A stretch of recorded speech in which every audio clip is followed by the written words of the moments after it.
Very good morning to you and welcome to New Day Saturday edition. With me, it's good to have you join me.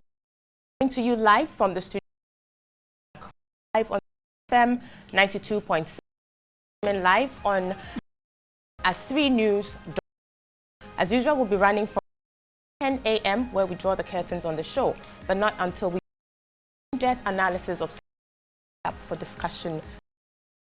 This week on the show, looking at, well, we are question, will our vote in this season? Again, we're going to be questions on Accra perennial floods. Now, this is coming again of what happened on barely a week commemoration of the first June 3rd disaster.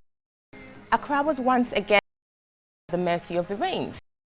So many places in Accra flooded, submerged in water, having to be evacuated from their homes and places. Now, this is backed up, like I said, of the where duty bearers make comments that never again will we be subject to calamity. A few days after that, so we are asking, are we really doing something right? What do we know? Because Mother Nature is pouring down. Are we ready? Mother Nature is definitely doing her part. We part as well to foster. We'll be looking at some more. And then we'll also take a look at ECG, the discussion about whether or not to the ECG. His word said, fix the problem with the question is, how do we get this problem fixed? Is it privatization? Is it available to us? People have been about questions about this and saying there are other options to consider. We will be throwing this list here today. We'll be diagnosing exactly what the problem is with ECG and what solution we would prefer to the problem. And our attention, again, the Commander Sugar Factory. We started conversations about that last week. We're turning our attention to what is in the news recently. The former industry, Alan Chamating, is saying that sugar policy of the Commander Sugar Factory will be very well jeopardized. So we'll be looking at going to such a sugar policy.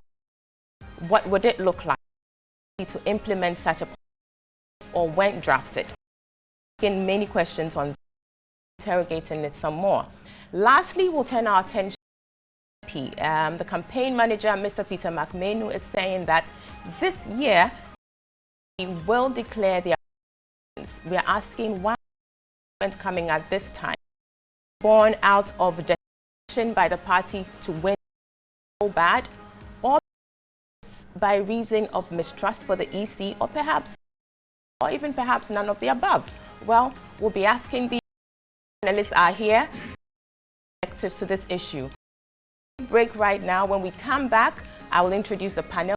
Begin talking. This is New Day Saturday edition, and we're going to start the conversations. I'll introduce quickly the panel and then we begin talking.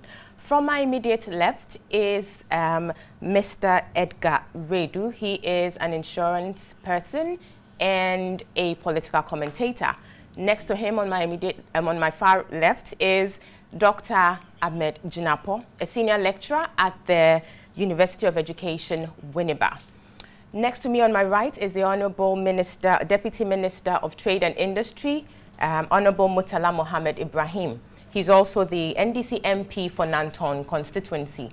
Next to Honorable Minister is Honorable Dominic Nitiwu.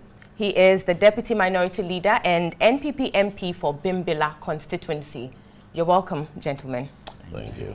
Great. So as outlined, we have a number of topics to be discussing. We're starting with the floods. We had this topic last week, but it's become imperative that we hit it again because of what happened on Thursday. Accra again submerged in water. A number of places, people had to be evacuated from their homes and their places of work and all of that. I will start with you, Honorable Deputy Minister. Are we winning the fight against the Accra perennial floods? Well, let me say good morning to your cherished viewers, and also, you know, wish my brothers and sisters who are engaged in this spiritual month of Ramadan fasting that may Allah subhanahu wa ta'ala let us see through, and it's an opportunity for us to take an introspection and a perusal of what we have engaged in over the years. It's a month of forgiveness, month of getting closer to Allah, and month of repentance. And I think that I pray and hope that at the end of the month we will be yielding the needed, you know, dividends.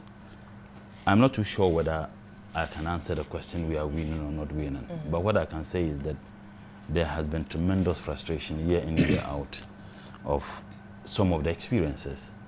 And I share that to say that we may not be the only country that is hit by it. Nature cause and disasters are things that are inevitable. But the question is, how are you prepared as and when, you know, it occurs, that you can overcome the challenges therein. We had a bitter experience last year that occasioned the death of several of our compatriots. And one would think that we would not experience that. We pray that we don't experience that again. But I think that the signals are not that pretty good, that we are experiencing floods again. And the projections by the meteorologists is that we are going to experience heavy rains. I think it is also important for us to understand that when people talk about climate change, when people talk about the danger that is affecting our climate, the environment as a result of either commercial or other activities, I don't think that is just something that we should pay lip services to. I have participated in a lot of international conferences that specific attention is given to the need for us all to be collectively responsible in terms of how we can manage our environment. And I think that we haven't been hidden globally. If you look at the attempts to reduce the emission because of, if you like, the commercial activities or economic activities, there are several countries I embark on, notably the Asian countries like China, United States of America, and if you like, you can talk about the developed world. So there is a global phenomenon, there is a global challenge that we all are confronted with. Aside that, there is also a challenge that we face as a people in this country, that we cannot deny the fact that the havoc that visits us every year has to do with, one, the way our cities are planned, and I think that is very, very critical. Now, if you come out to take an action that would ensure that we have water running smoothly without any difficulty, it suddenly becomes a social issue. I remember when we had a challenge last year, and I do remember vividly when the AMA decided to decongest the city. It became a social issue. My constituency was hugely affected, and I see my constituency was hugely affected because I had a lot of people from my constituency who were living in areas that people felt that they needed to relocate, and some of them have actually even left home. I think that it also brings to question the need for us to provide the needed growth poles so that people do not come to Accra, because we have floods everywhere, but the havoc every year has always been in Accra, because there is more or less an urban sprawl. Every single person wants to come to Accra.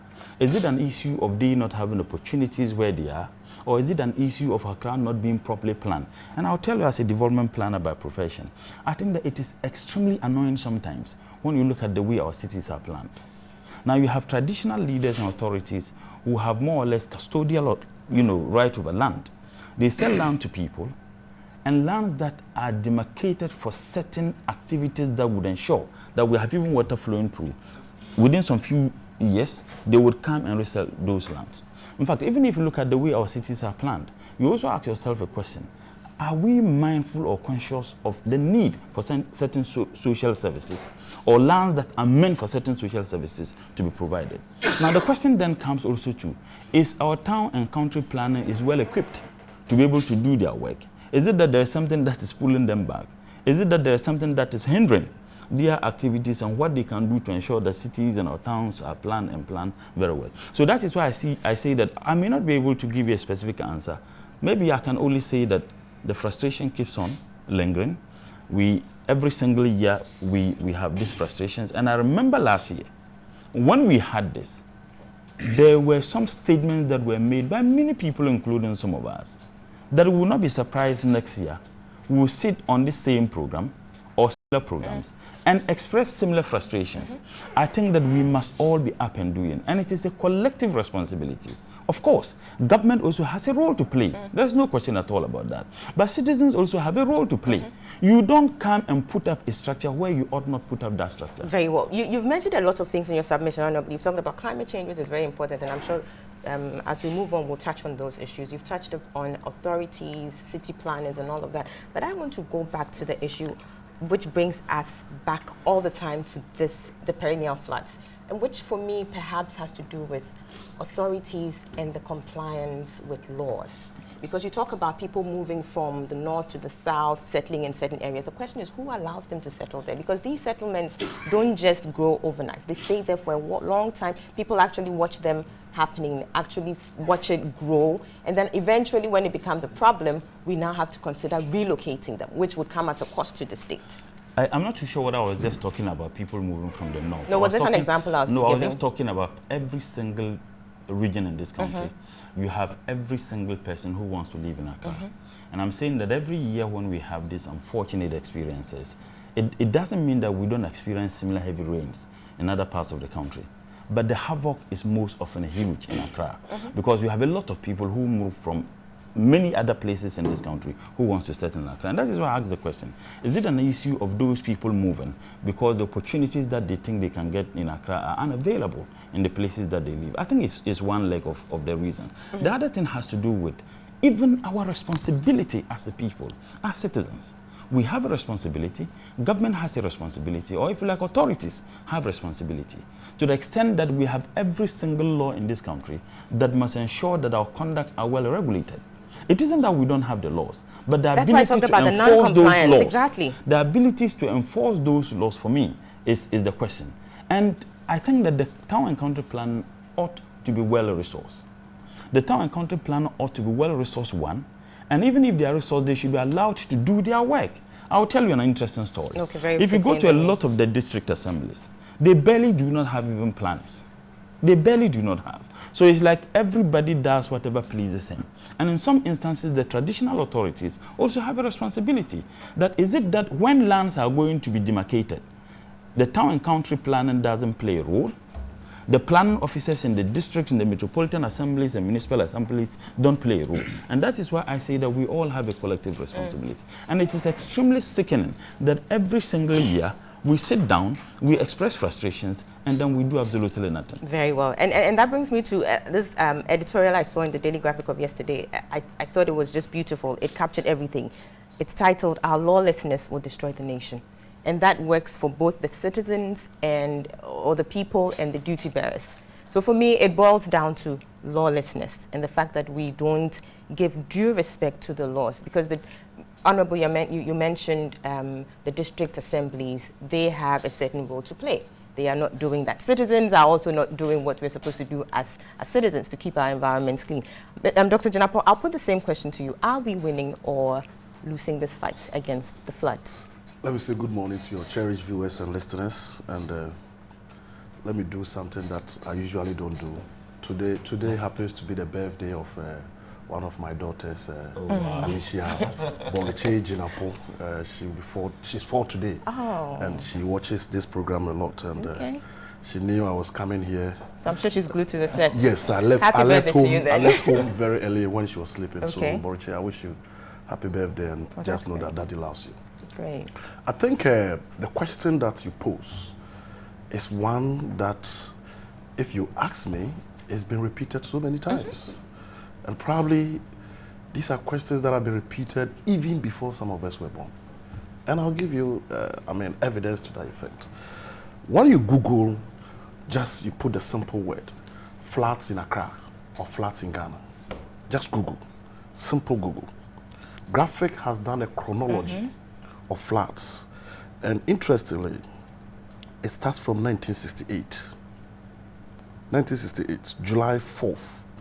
Accra records heaviest rainfall in 9 years.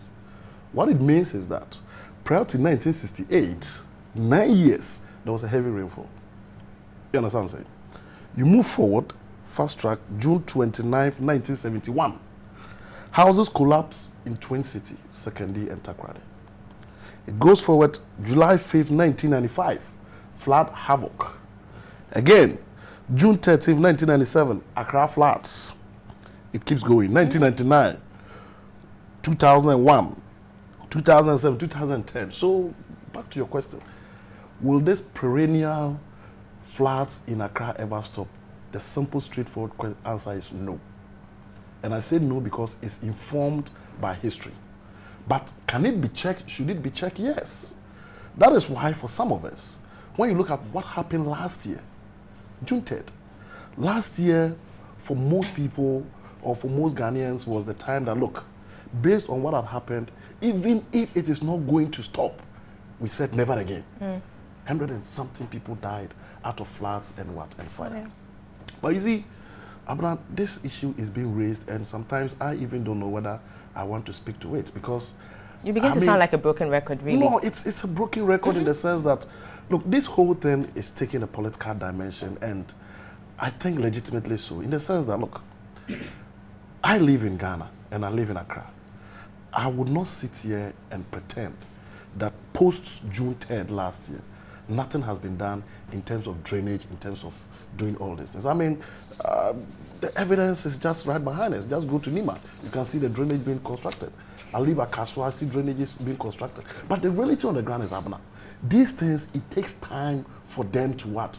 To do what they are supposed to do. And it's supposed to be cumulative.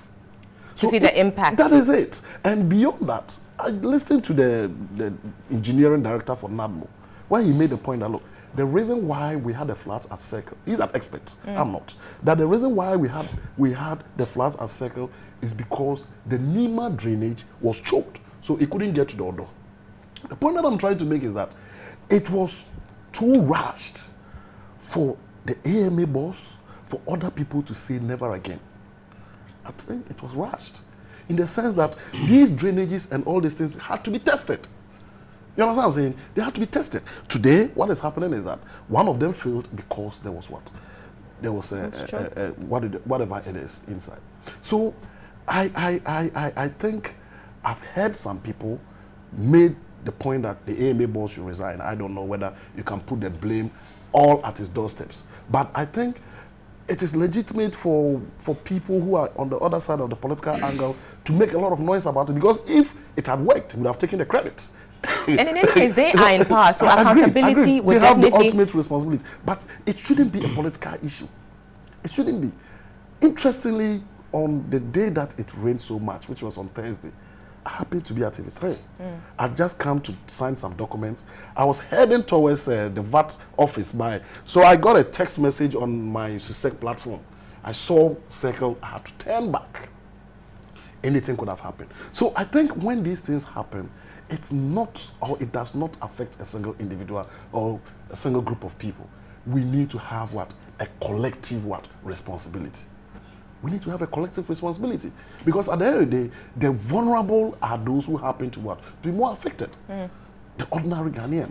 So I want to see a policy direction in terms of how to address this thing. And even I would have wished that before the June 3rd disaster, I would have loved to see somebody in power or in authority, be it the Minister for Local Government or the AMA boss, come to tell us or give an account of what really caused last year's flooding, what measures have been put in place, and how can he guarantee, but to just say that, look, never again, I think this particular flood is an indictment on his statement. Very well. Honorable Nitiwo, I'll come to you. Wow. The June 3rd disaster led to the setting up of a committee to look into the situation, what happened. They made some recommendations. We are told that there's a report, but I haven't cited such a report, because it would be good to have such a report to be able to assess progress of work in terms of recommendations made. But by chance, have you seen such a copy of that report, and what is the progress like? Well, let me say good morning to the people listening to us, and it is sad that we're discussing this matter again. And I hope that, like we all said before, next year we don't do the same. But the signs are that we may do the same next year. We just pray that the good Lord does not make it happen. But if it were left to us, would always... if we were left with us, I think that we are just sitting down and we're virtually throwing our hands in the air for it to happen again. Why do I say that? it will continue to rain. And in fact, it may even continue to rain more. So nature is not going to wait for us.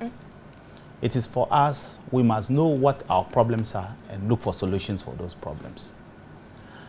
When the June 3rd flood happened, I believe in the mind of the AMA boss and some government officials, in fact, government in general, a lot of them thought that the problem was at the Abubloshi area.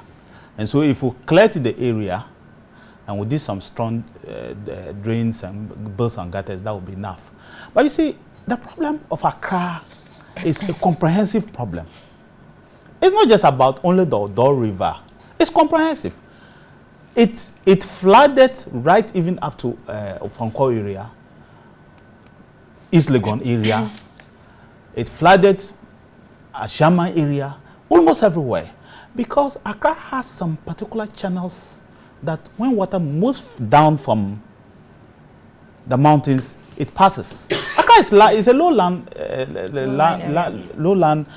area. Because, so water comes from the top, the source of the water, and runs through a certain channel. Water is such that the moment you block his path, it must find a way out. It's not going to get swallowed. It will find a way out to go to where it's supposed to go, and that is the sea. And so if you decide to block all the paths that, I think there are 6 main paths that they normally will pass, or the water normally uses. We have, by our settlement, like he said, blocked this.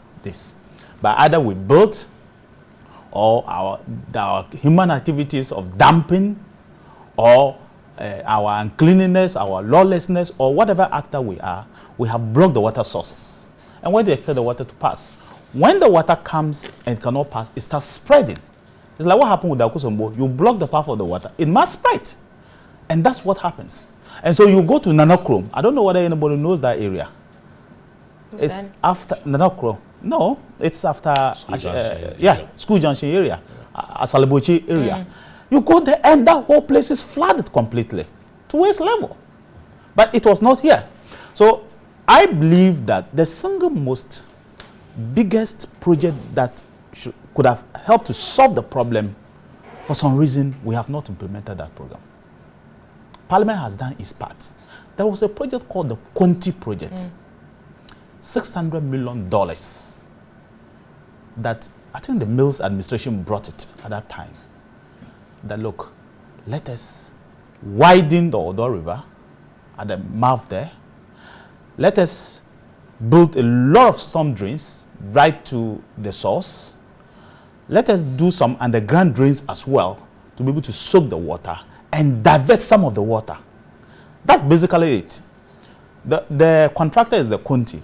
Then you have to have the local contract. I don't know, Parliament, we just passed it and we thought it was a good project. My sister, trust me, up to as we sit today, that project has not taken off. Why? I am coming. Government may be able to explain. I don't know why. That project has not taken off.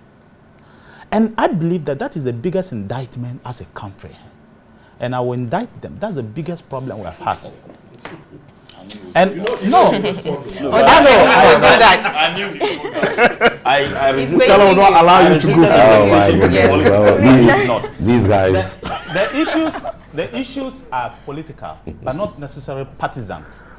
There's a difference between. Definitely, yes. Yeah, the issues are very political because they affect our lives, they affect our human life, but not necessarily partisan. I'm not being partisan. It need not be partisan. I'm just being political, but not partisan.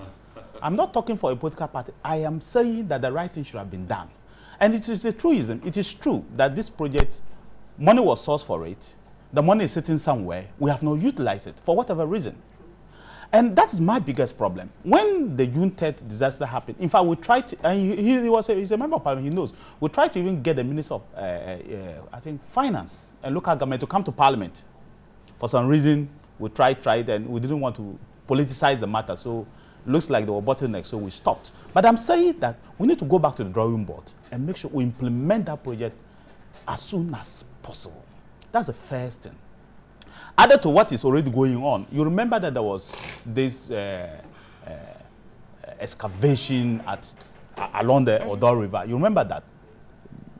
I think over 240 tons of The mud. president said yesterday that about 487,000 tons of mud was removed, but it didn't solve the problem. So we need to do more. That's what I'm trying to say. And if there are funds for us to do that, my dear, let's grab it and quickly do it. Because you see, we have not planned Accra properly. Funds for the country projects have been sourced. Yes, there. It's 600 so million. it's sitting down. But Parliament has passed it. Parliament approved the loan, so it is there. Yeah, Parliament may approve a loan, but the monies may not be gotten. No, I'm saying that. No, I'm saying that it is for government to explain why that project has not taken off. So you so by finish don't the say that the submission. funds are available. No. The funds are available. No, listen. And the commitment government had, for which reason it was brought to Parliament.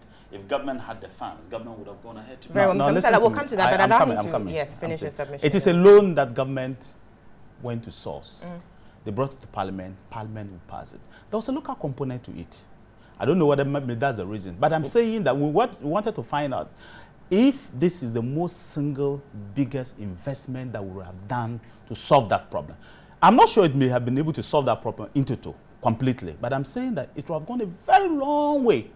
If you realize the amount of water that came, I think 2-3 days ago, was even more than what happened June 3rd. But the damage for June 3rd was more than what happened the last time. It's because some amount of work has been done. So I believe that if we had been able to use this Conti project seriously, for it, I think it's about 4 years now, I'm not sure we have been seeing what we are seeing now. I'm not saying that it will have gone completely, but I'm not sure we have been seeing what we are seeing now. Secondly, we must stop being politically correct. For fear of either losing the votes or that people will make it partisan, we are not able to do the right thing. Those in authority cannot do the right thing. You know that, look, you should not build a house within a certain meters by a water body, and people have done it, and we can't do anything. We fold our hands and we are afraid because people will talk and they will lose votes. You know that you are not expected to build in a certain place. You go and do it. Some people have even gone a road. They go and build in the middle of the road, and nobody can do them anything. Water body, they go and build in the middle of the water body. They can't do anything. Have you seen the one by President Kufuor's house? Have you seen that particular place is not being flooded? You know why? You know it's a waterway. I believe what they did, which I hear, was it Trazaco that built it? The whole of the underground is hollow. They build drains in the whole of the underground. So when the water comes, that particular spot, but I don't know, you go to Tetakwashi and the whole of Tetakwashi area is flooded. I don't know whether because that place they built there, that's why it is having that problem or not. I don't know. But I'm saying that we must take the bull by the horns and enforce the laws. If you know that this is the law, enforce it. Look, when you enforce the law and it's beneficial to the people, if you people make it partisan, it will not stick. But when you do it halfway and you think that, well, Jinapo is an MPP man, so I won't touch him. Dominic is an MPP man, I won't touch him. Mutala is PNC man, so I will touch him. When you begin to do that, then once people go partisan, it will stick. But if you enforce the law and make sure that you are doing the right thing and people benefit from it, in this particular instance that is biting on everybody, trust me, anybody who does partisan politics on it will not stick. And I'm telling you, all of us, our lives are at stake.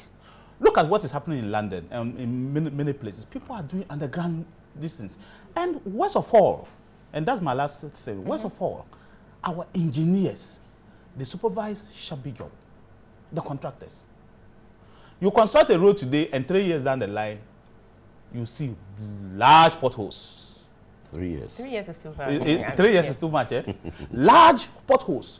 The gutters are all either too small in Accra. The gutters are either too small, they are choked, or they are broken down after 6 months or 1 year down the line. What are we doing to ourselves? Very well, Honorable. I mean, it boils down to lawlessness again. Edgar, I'll come to you, but I just want Honorable Minister here to touch on the Conti project.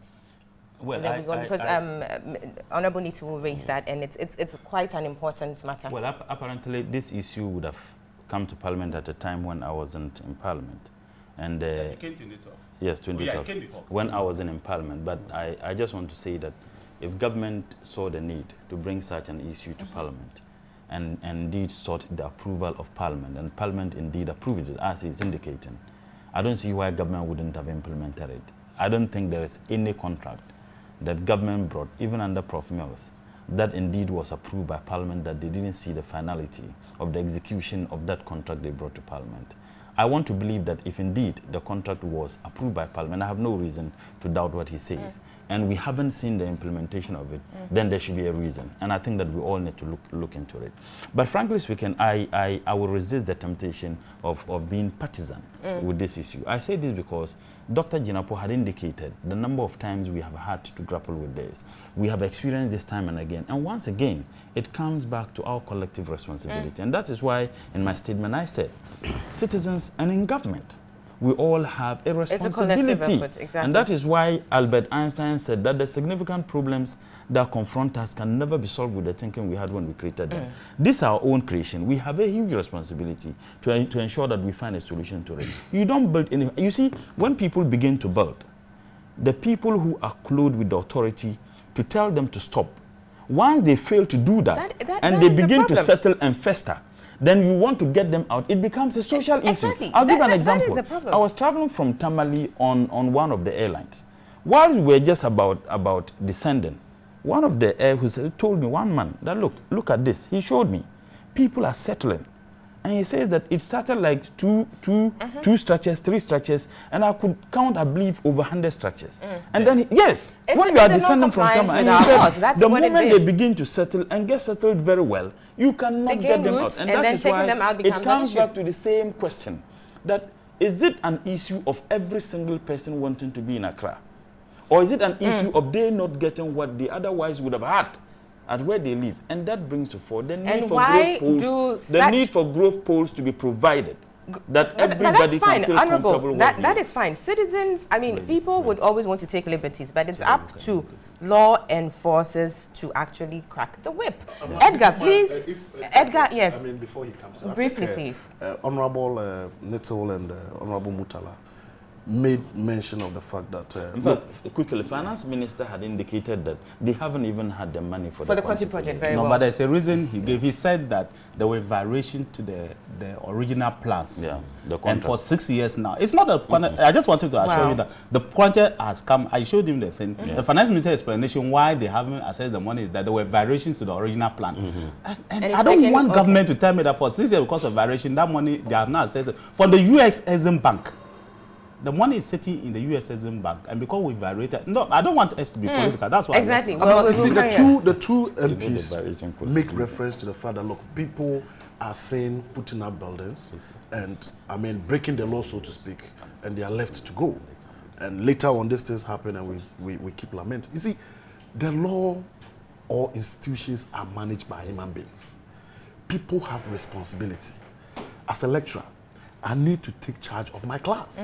So if my students don't come to class on time, they don't do what is expected of them, then I come to lament, then I have a problem. Exactly. So I think as politicians and as individuals who have been invested with their responsibility, I mean, you are both lawmakers, you are enforcers of the law.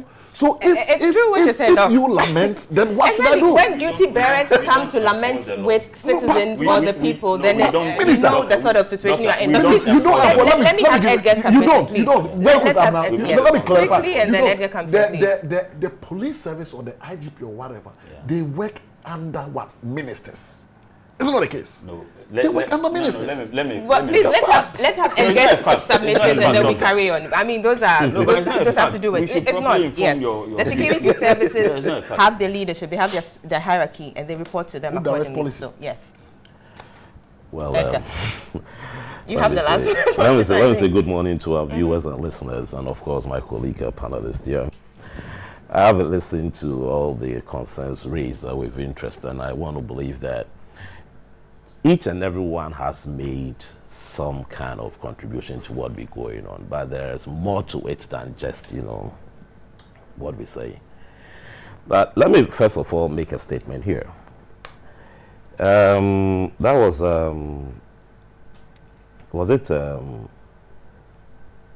the floods came on Thursday, which was, which date? 9th. That was the 9th of June. Okay. 7th June.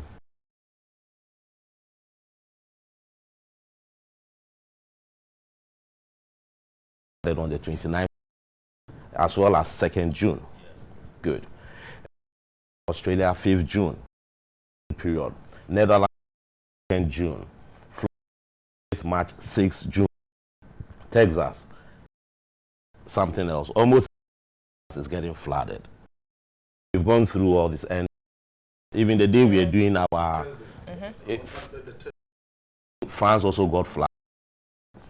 Now the point is that mentioning these countries problem. So developing we shouldn't see it as something out of place, like are we winning it or the floods in Accra? No. We have sat with this for like Dr. Jampo back in the 60s. I'm coming to that. The point I'm trying, even countries, we'll talk about the US, we talk about this, they are also experiencing it. You understand? So then we should understand that it is beyond what we are really looking at or talking. Two issues have come out here. The issue to do, Honorable First Minister's mention of it, climate change. Climate change is one big factor. And then socio-economic growth activities, that's where the human beings come in, is another factor. Right. Good. Now, one of the things that I want us to look at is this. The environment itself is a contributory factor. The type of soil we have is also a contributory factor. You know, when Honorable was speaking, Honorable talked about Nana Krom area. Oh, and it's well, of course, thank you. When the Honorable Honorable in white, I prefer comrade actually. Comrade, all right, there, good, all right. So when Honorable was speaking, right, he referred to Nana Krom. That whole Nana Krom enclave, right, is clayish. So when you have clay, water does not what? Sink, right? And we have a lot of, you see, in Accra, there are some areas when you just dig 2-3 feet, then the waterbed, you see, water begins to, you know, flow in that area. And one of the things we also need to understand is the types of rains that we have. The moderate rains, the heavy rains, the drizzling type, and what have you, they all have an effect on how they will land on the soil. Those that will seep in slowly, those that because of the nature of the ground, right, it cannot and will have to splash off. We need to look at all these things. And then we have issues relating to engineering, okay? The problem Honorable is talking about, that is, yes, okay, comrade, yes. Talking about the Tetekwasi area, the N1, Malam Johnson, Kanesi, the Kanesi Road, and all that sort of. That is purely an engineering problem.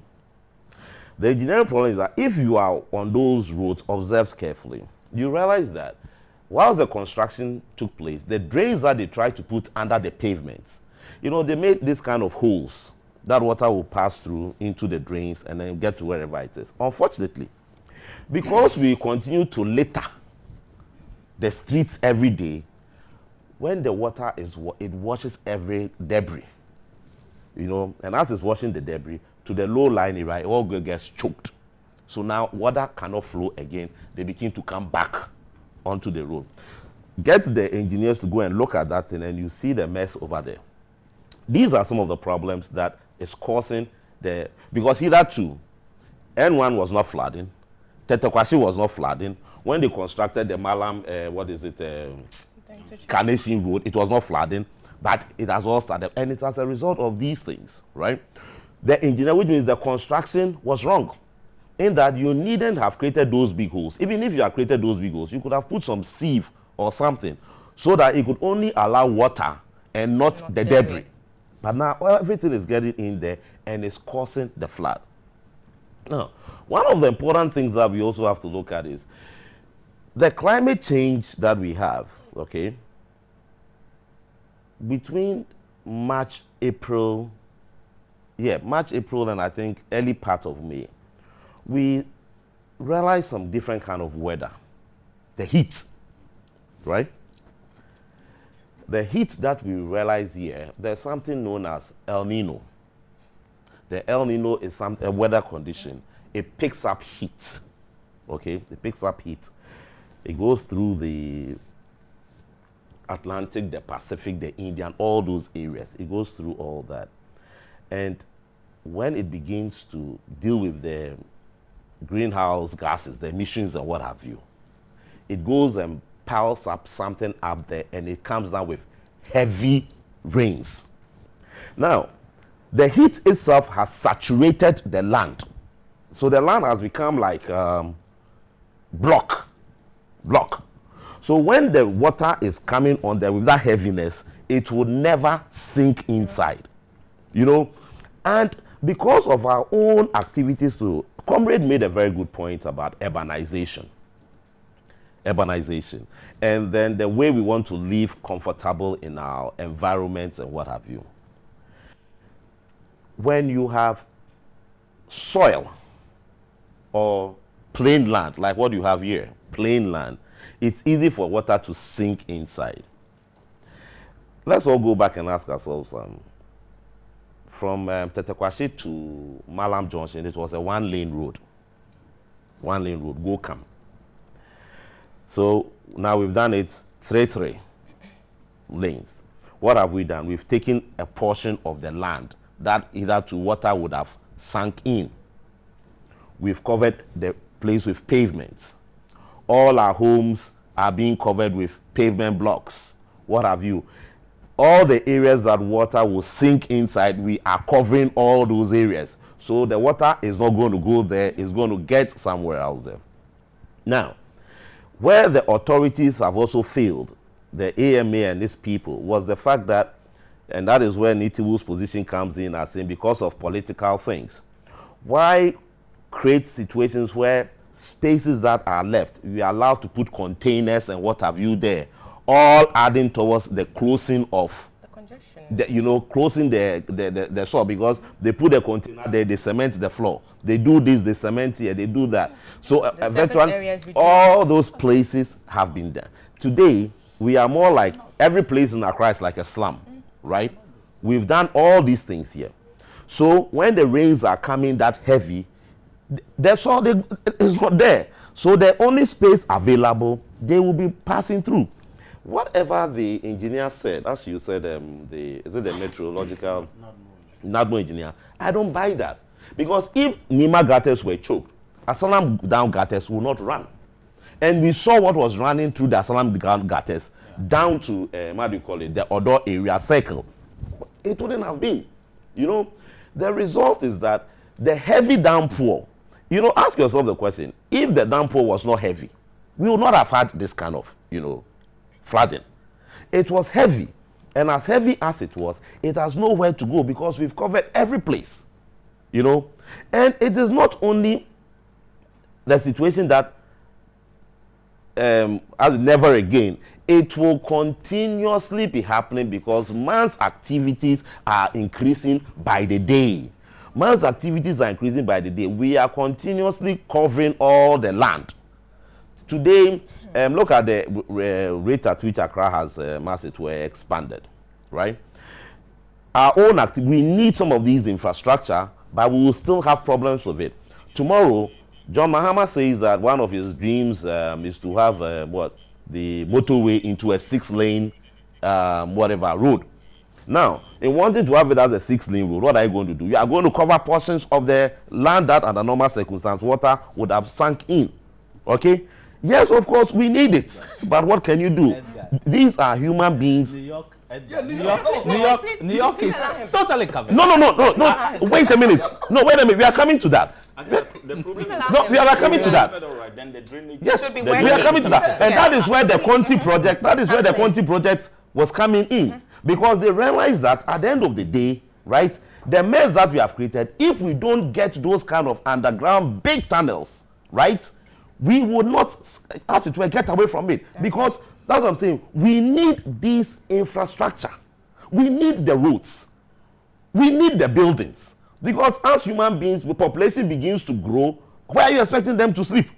We need to put up more buildings. There should be some re-engineering Yes, of some and sort, also depending on how... whatever you are doing is also creating another big problem. Now, the big problem that is creating is where you redesign the thing, and you say that, okay, the underground channels. But don't forget one thing too. Even with those underground channels, we still have another problem with climate condition, because the underground channels are supposed to feed into the sea. Now the climate conditions are such that global warming also rises the sea, and then when it rises the sea, what happens? It brings it back into the system. So I mean, we shouldn't play this card. Let's get it clear and see that. Listen. You may have made your position on the matter. This is NewDay Saturday edition. We were discussing the floods. We'll be moving on to look at the Commander Sugar Factory and issues that have come up subsequently, subsequent to its formal closing.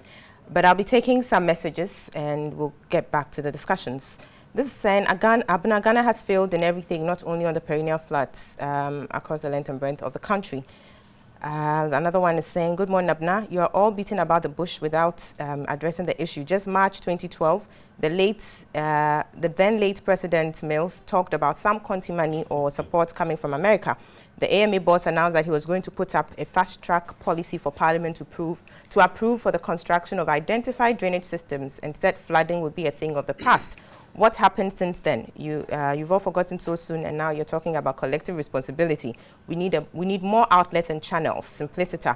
Our leaders are taking Ghanaians for a ride. This is IB. Now, to solve this flood problem, we have to learn from Nigeria. Mugabe made it clear to have a job in a... that wasn't really from Mugabe, no. Akalifa Augustine from Asante Akema Gogo says, under whose authorization does... no, okay, this is preempting our discussion on Peter McManu's comment. So we'll be getting back to this message when we get to that part. Okay, so... Gentlemen, we're moving on now to the Commander Sugar Factory. I know you didn't, but yes, I am being told that we need to move on to that.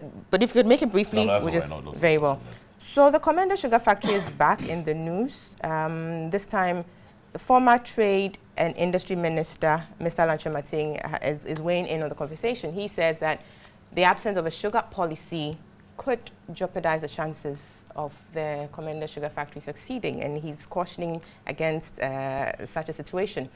We are looking at this topic or this issue. What would such a sugar policy look like? What should go in there? And will we be able to implement such a policy if or when it's actually drafted? Honorable Nichiwu, I'll start with you.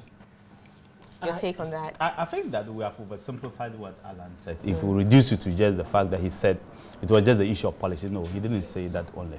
He said that it was commendable that we will bring these factories alive again. And he even mentioned, in line with what President Kufuor did with the PSIs, and he talked about the starch factory, and now Guinness Ghana Limited is using it. He talked about the Palugu tomato factory. He talked about other factories that the MPP brought to light, and said that it was a good policy for any government to continue like that. So he will commend it, just like anybody will do. I personally will commend the fact that this idea is coming up, and that we have been able to bring this factory, and that we should make sure that factory works. Because at least, if for nothing at all, the bill of $200 to $300 million that we usually import sugar with annually, at least 170 million, will reduce a little bit, at least to some extent. Even the fact that we can now begin to even send sugar to the Saharan countries and countries around us. I don't have a problem with that. Anybody who will not support that will have. In fact, we should even look at the Asocieri one and also bring it on board. Any government, the next government should also look at that. I don't have a problem. I think it's a good policy. But what he said was that he thought that government should have known that we produce about 147 tons annually, and we consume it, even without the factory, on mostly molasses and other things. That's what we produce now.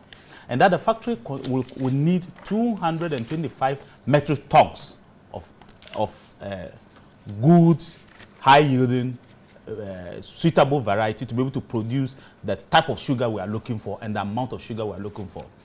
And so he thought that we should have, as we're planning for the factory, we should have planned all this together for it to be working at the optimum. And what he said was that even if we were to consume the whole of the sugarcane that Ghana produces now, from the north to the south to the east, if everybody were to bring all the sugarcane, still will not meet the target that the factory needs. That's the first thing, because he says that, and he quoted figures from Agric. He says that we produce 147,000 tons, and Commander takes 225,000 tons. So we still not meet it if we were to bring the all of Ghana's sugarcane.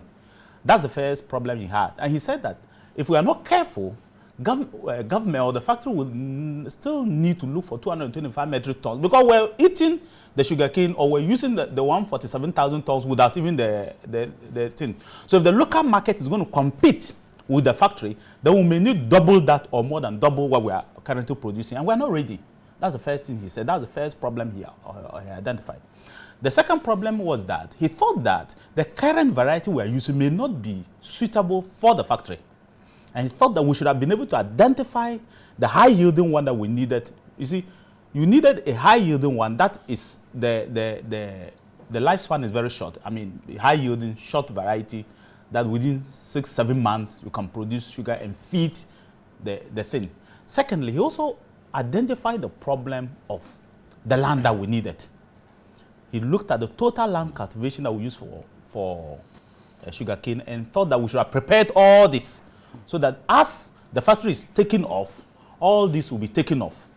And that's the point I'm looking at when I come and listen to the president again, because when the president was commissioning this, was inaugurating the factory to start, for the construction to start in August 2014, he actually said that the $24 million project, or was it $24 million, will be in Parliament, and that Parliament, it has been sourced, and that it will be in Parliament for the sugar plantation to be ready at the time that we'll commission the sugarcane factory.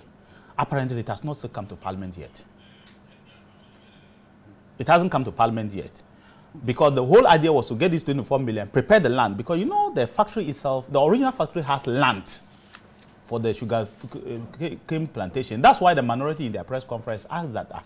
So where is the sugarcane we are going to use for the factory as we see today? Because if we are going to depend on the local market, have we prepared the local people with the type of variety that we needed? Or we just assume that people will come and sell at us? If, for example, I sell a ton of sugarcane for 100 cedis on the local market, and they buy anyway, and the factory is offering 60 cedis, I will go to my local market and sell. Why should I bring sugarcane from Bimbala to come and sell to the factory when maybe I can sell there at 100 cedis and they're offering me 60 cedis? I will not do that. So these are the difficulties that he identified and thought that we should have done all this in a holistic manner, along with the factory. Because if you just produce a factory, if you just put up a factory, and there are no raw materials for the factory, then you have not done anything. When I use the word not done anything, doesn't mean that you haven't started something. You have put up the factory, but there's nothing. There's no sugar that's going to come at the end of the day, and you don't solve any problem. So these are the things that he looked. And generally, I thought that the government should have looked essentially at what all the people are pointing out, from the minority to Alan Jemantin to Indum and everybody, to look at it and ask whether, is there sense in what they are saying? Instead of being defensive, is there sense in what they are saying? Is it true that we could have done A, B, C, D, and we haven't done it? I'm aware that for 2 years now, the government has been planning to bring this loan to Parliament to start the cultivation of sugarcane, but it has not come to Parliament. I'm a member of the committee. It has not come to Parliament. We haven't done it. So the Ayensu River, or is it the Densu? Actually, it should be Ayensu River. The prior river rather, that they take the source of water for the irrigation has not been done. So the factory itself doesn't have any land prepared for it. 2, I'm not even sure that the factory has identified the type of raw materials they need in terms of the type of sugarcane they need to be able to feed the factory. They have not done it. Are you getting me right? They have not done it. 2, 3. Not 3. We are hoping, like his boss said, that 100 miles radius, anybody who has sugarcane should bring it so that people will do. If I'm going to bring sugarcane from Asochori, you know this Kia, the big Kia cars, they load 3 tons. They are 3 tonner. Nobody's going to take you anything less than 200 Ghana cedi to carry sugarcane from Asochori to Commander, to load that and come. At least the minimum the person will charge you with 200 Ghana if you are lucky. And then you say that you are going to buy that at 180 Ghana cedi, the person will not come. Because you say you are going to buy a ton for 60 Ghana cedi. And so the man takes the transportation at 200. It costs more. The person will not bring it. What we are just clearly saying is that even at the face value of it, we didn't plan well. We should have planned together with the raw materials should have been ready by this time. If not ready, almost nearly ready. If for some reason it was not ready and it will be ready in October, it should have almost been ready by this time. So the government will say, we have started planting. This is what we have done. We haven't done it. 2, we should have, even if the factory itself, the loan itself was becoming a problem, we should have organized the farmers. Organize them in small groups all over. Please be wrapping up. Okay, we should have organized the farmers in the area all over and giving them whether it's small loans or help them with tractor services to do the plantation with small loans, organize them so that we know that whatever the case, these raw materials are there and that the factory will keep running until such a time that the plantation itself is ready. It has not been done. So these are the things Alan Chimantin was pointing out that we should, these are the lapses, but it has happened. What do we do as a country? Now the sugarcane factory is there. We don't have raw materials from the factory plantation itself. The local farmers, the price is not competitive enough to them to build. So what do we do?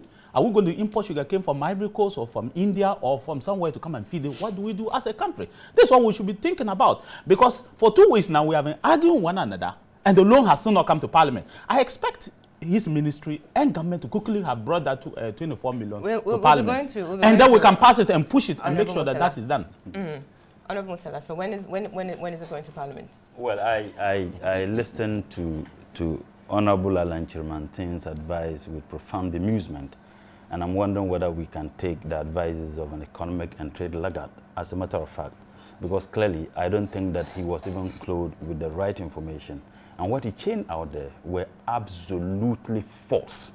And I believe that those false information were anchored on the needless press conference that was held by the MPP in Parliament, where they chain out outright propaganda and lies about what is actually happening in the factory. And I'll take some of the issues he raised one after the other. Perhaps please, you tell us what is happening in the factory. Please, I beg you. I believe you all listen to him. So just allow me to flow. To respond to him. Allow me to flow. I will respond to every single statement. Yes, so just allow me. Somebody said it was a political. Yes, just allow me. No, please. It isn't. Yes.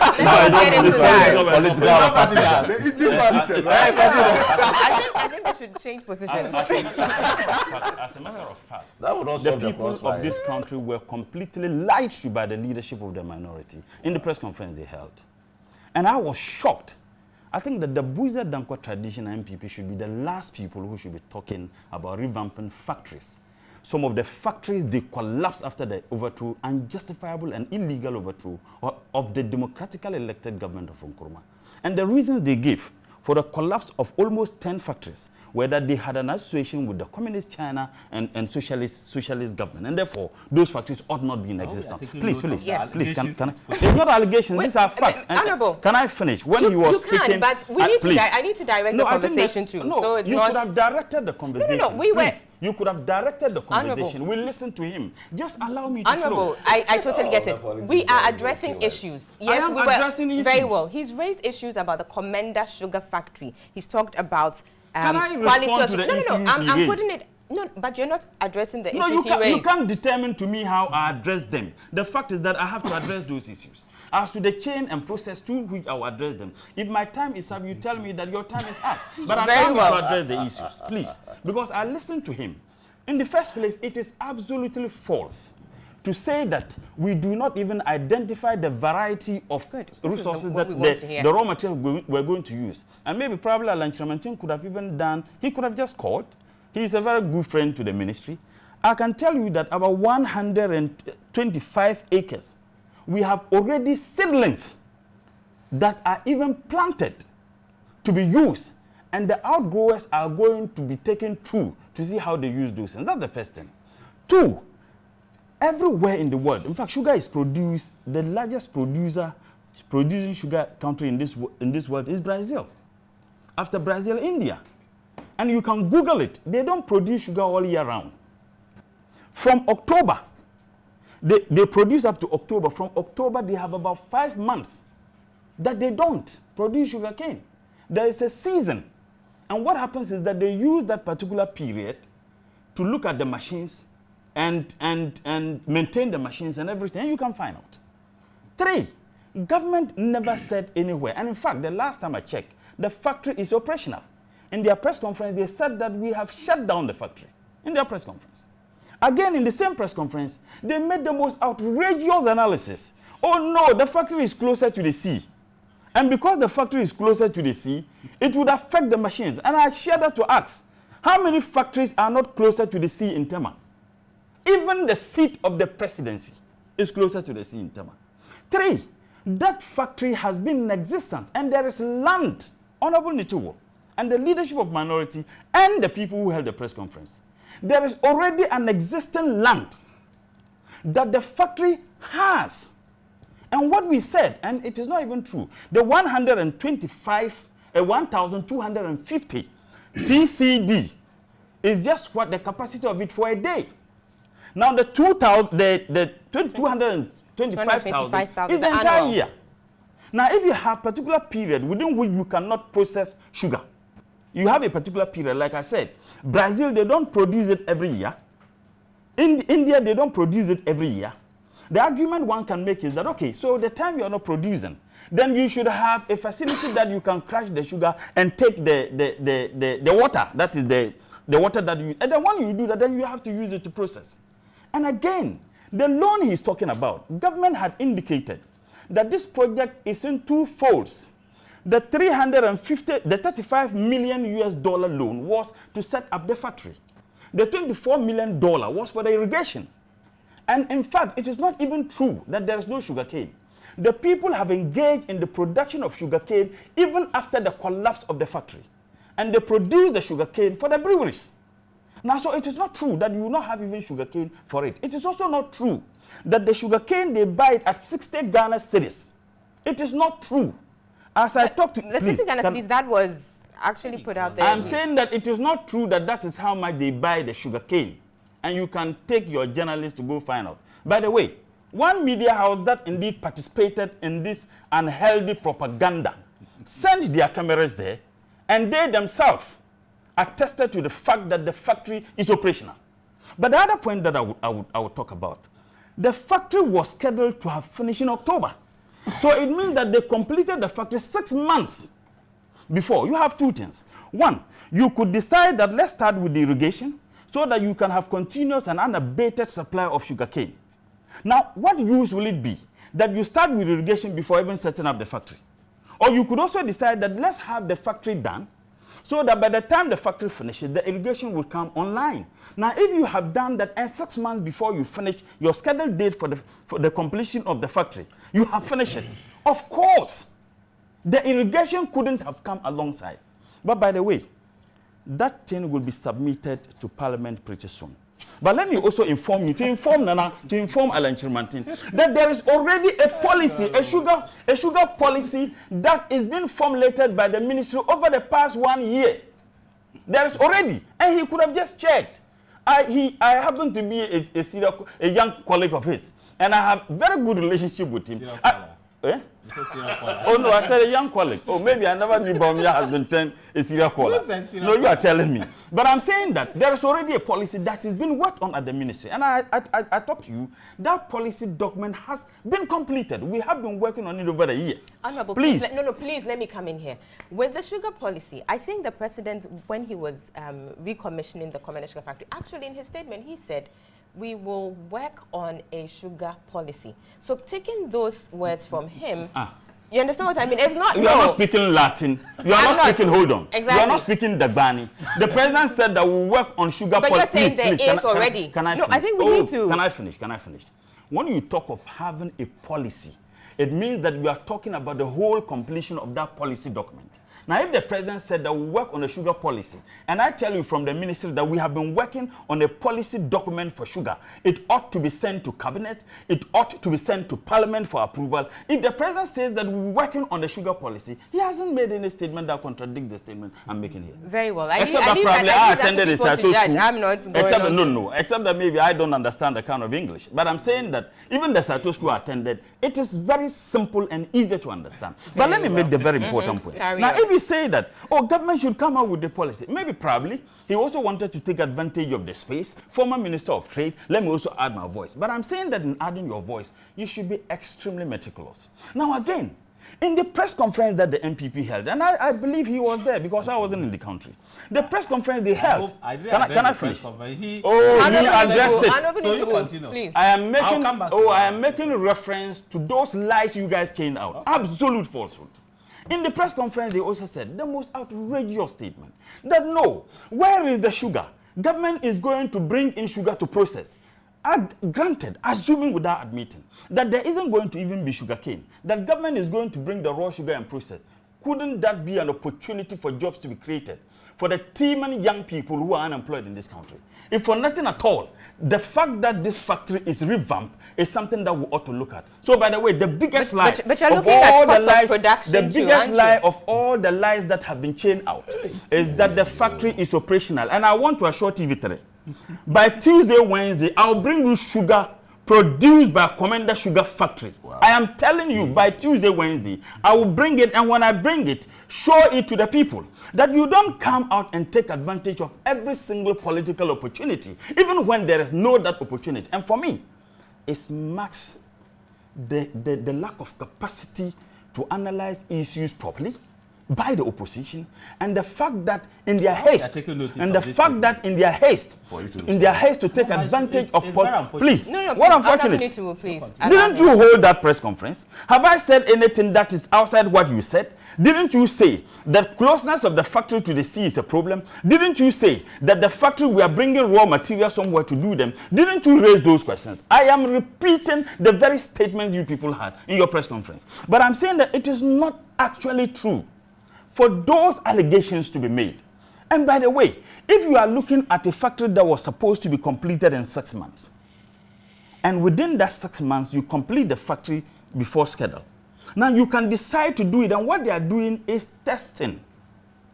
Now, when you have every factory that is done and then you commission, they start processing. And sadly, just recently, people who were taking the sugarcane there, some of them were engaged in accident. Unfortunately, we lost somebody.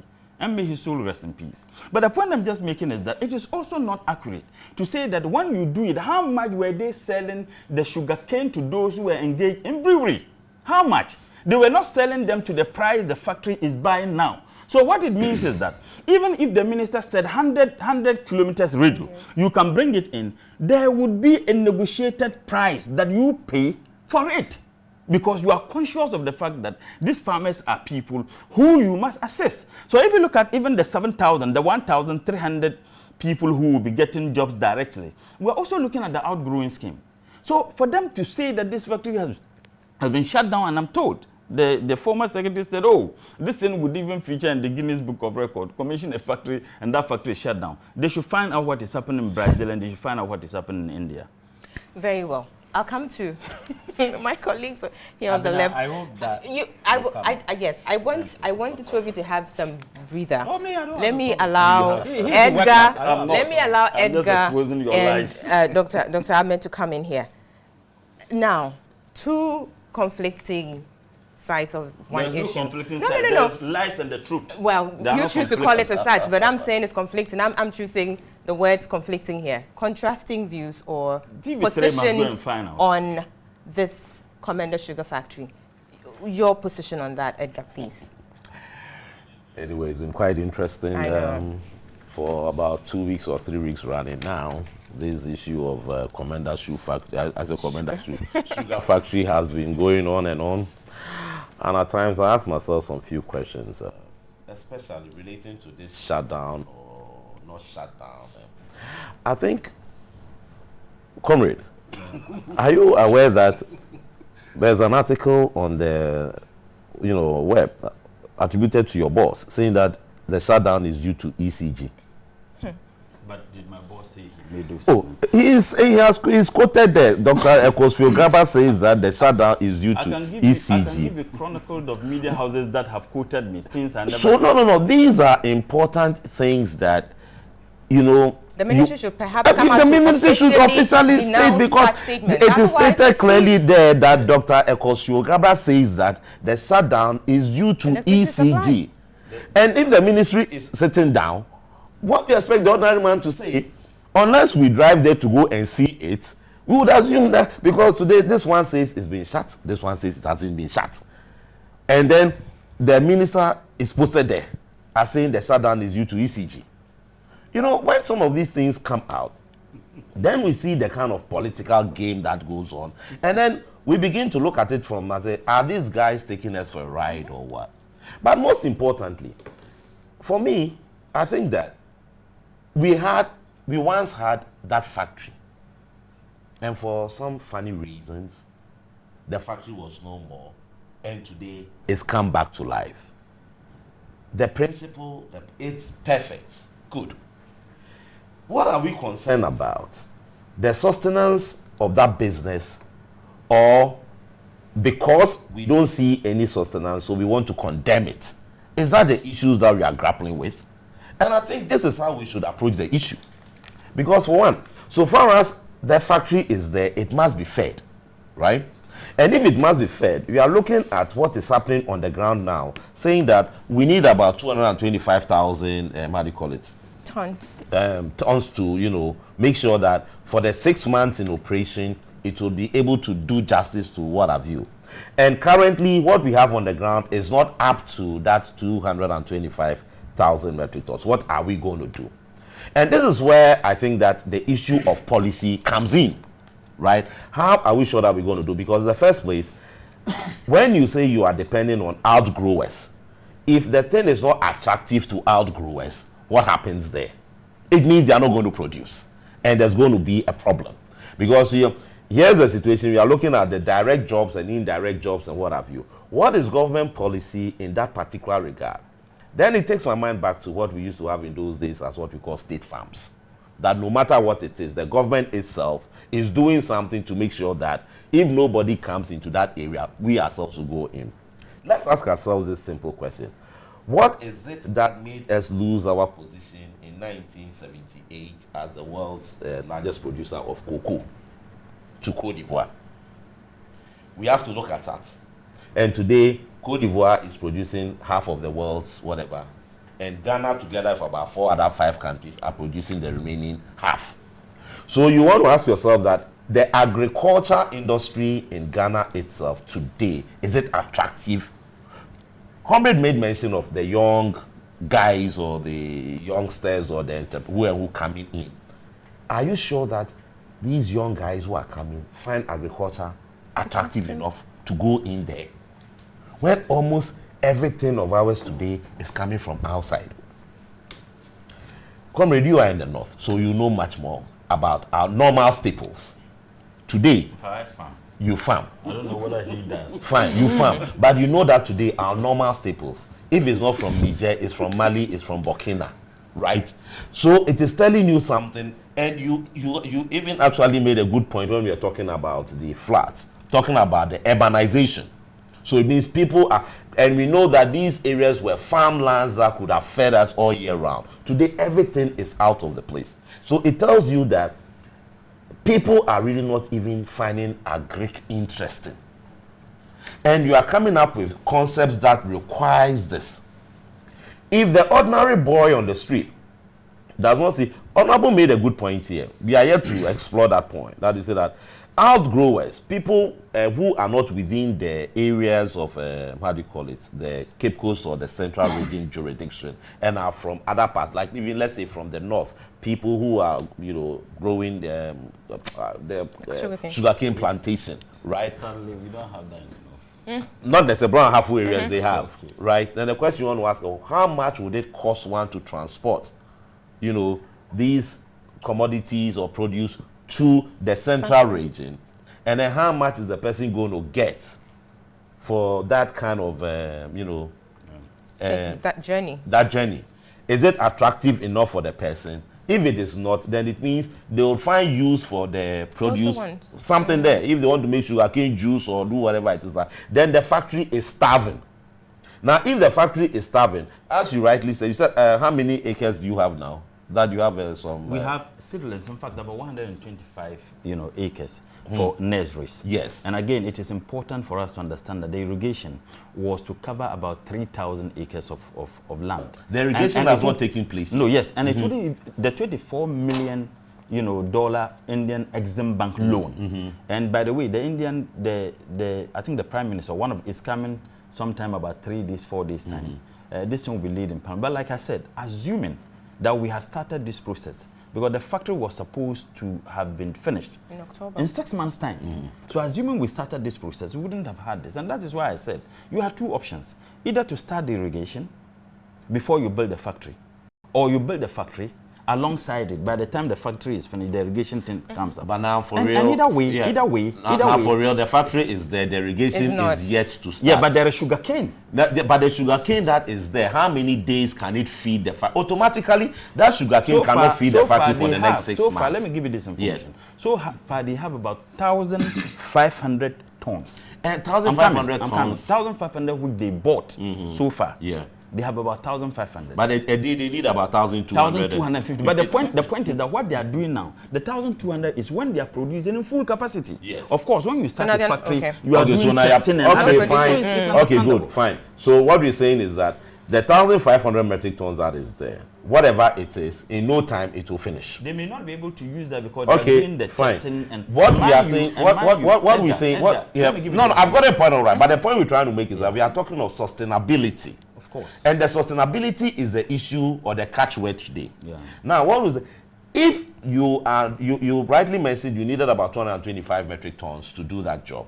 That is the annual. The annual, yes. Yeah. Now, what we're saying is that the 125, how do you call it? Acres, 25 acres nursery. How many metric tons would that be? No, but nursery, it doesn't matter. If you are doing a nursery for plantation, you can even have 50 acres of nursery because you get it and then replant. Yes. So nursery, it doesn't necessarily need to be in that huge size. Yes. Because you are doing the nursery. Oh, but then you have to project because the point. Yes, you have to project because the point is this that if you are going to feed the factory, and then you are looking at when all things fail. 125 acres. That is monumental. Yes. Because if you have it, what it then means is that people will then use it to plant the high yielding sugarcane.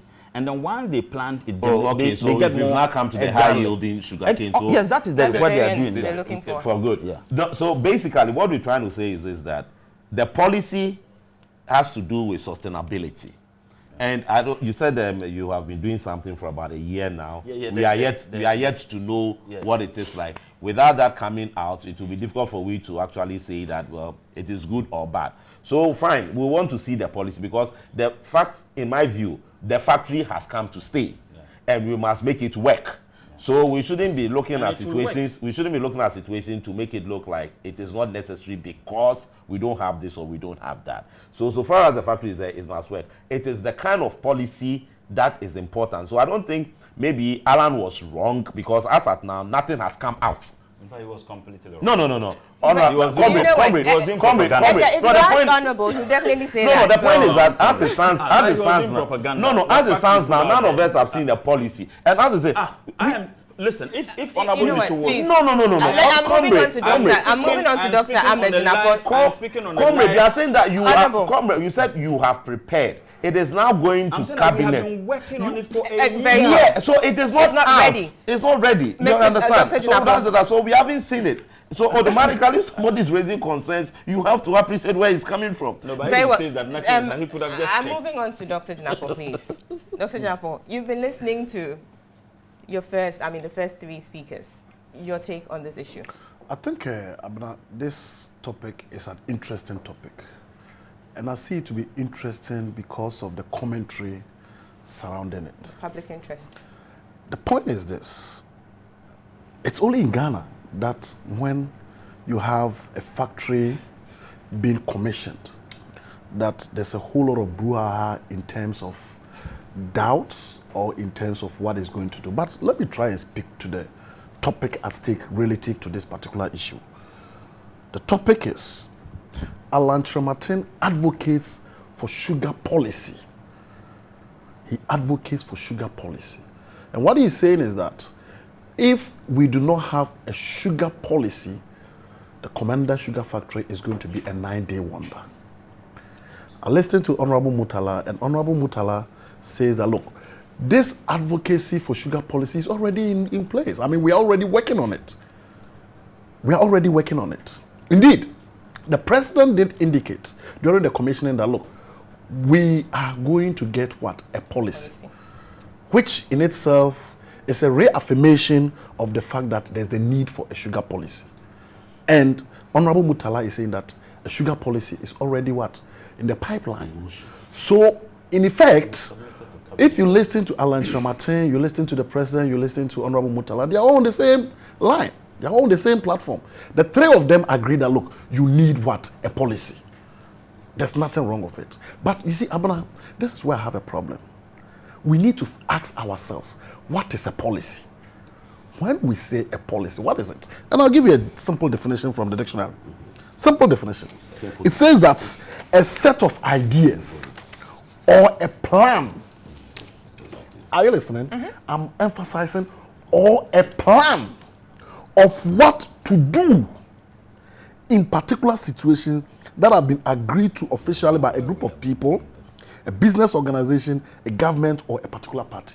What to do? A plan. Policy is an intent. That's what it is. When we say policy is an intent, what you plan to do. It's like a manifesto. We plan to do this. It's not done just one day. Yes.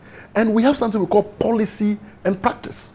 You think about it, you conceptualize it, it's an idea, then you put it into practice and procedure. So this is why I have a problem. The problem that I have is that if policy is a plan, I find it quite interesting that, look, at this particular point in time in this country, we put out such a huge, what do they call it, factory, and we don't have a policy. Oh, no, there is. You see, Speak to it. No,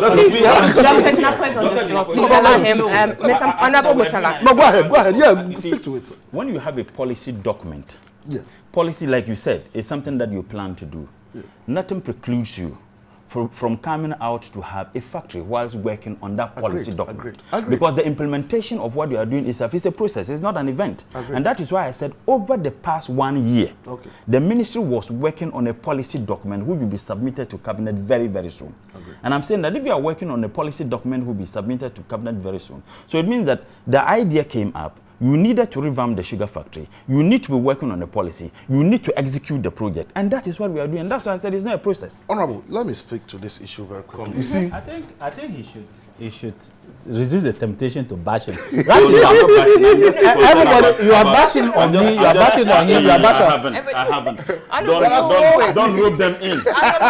Just don't rope them in.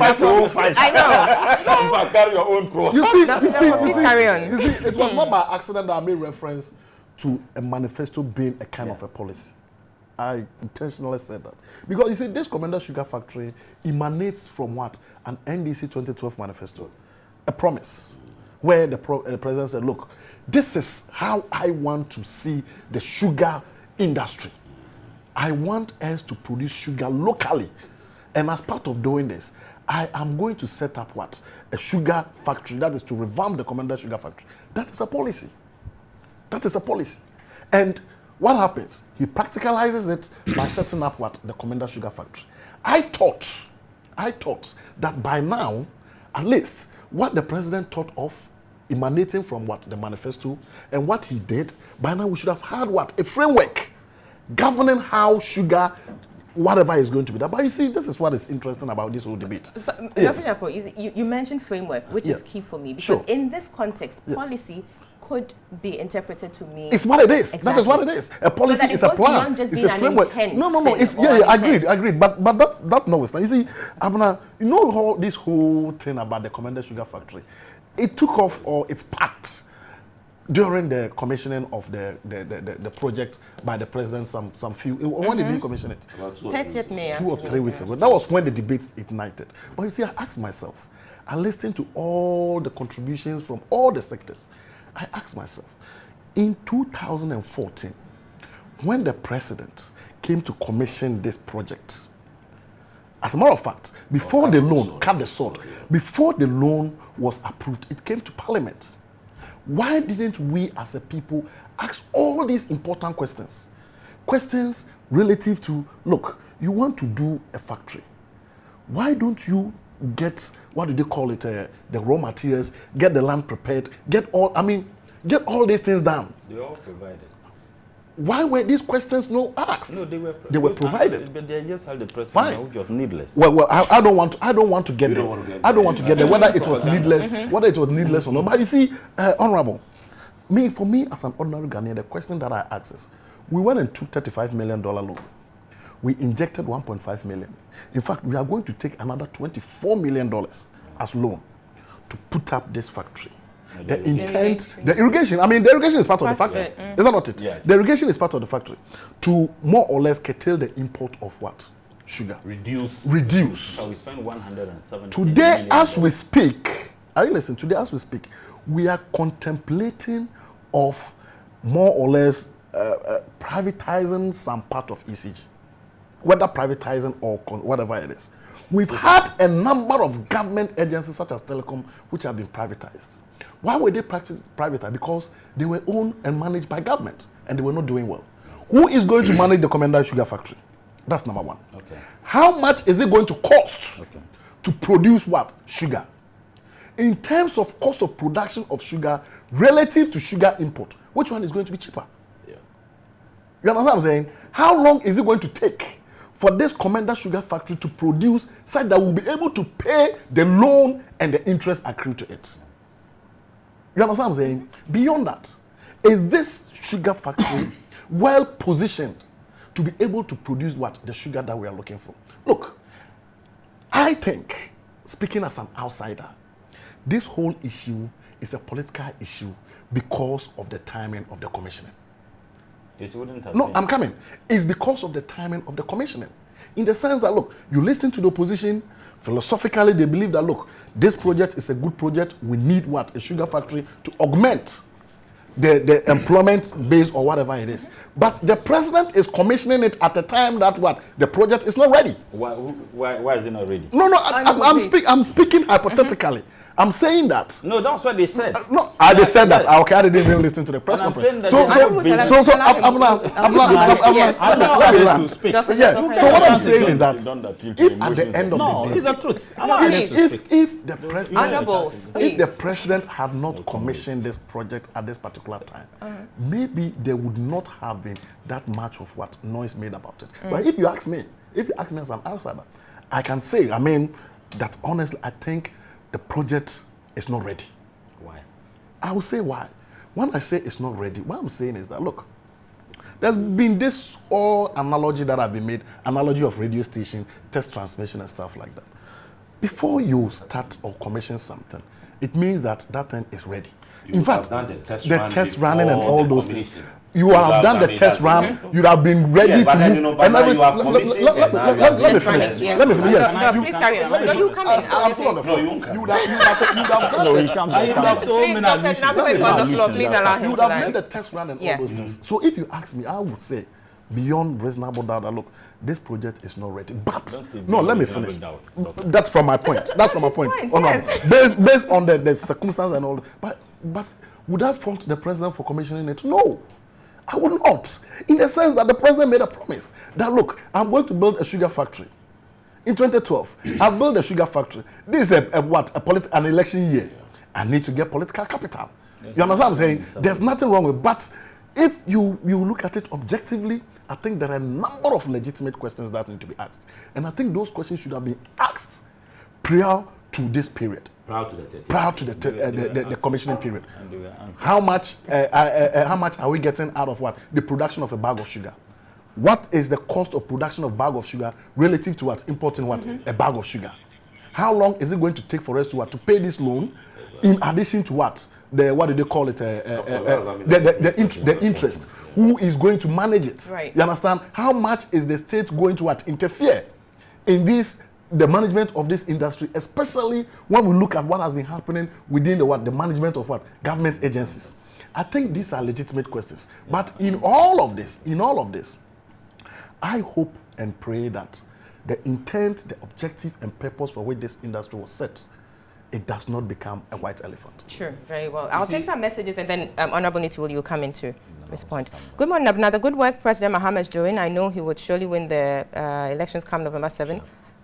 Inshallah. But the NDC parliamentary candidate who is an incumbent MP will surely lose the election come November 7. This is TK.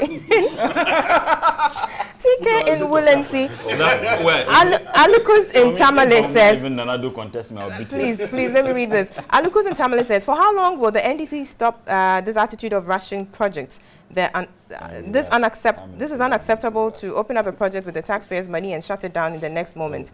The Commander Sugar Factory is a laudable initiative but lousily implemented. I hope and pray that it does not become the Savelugu Sugarcane Factory up north.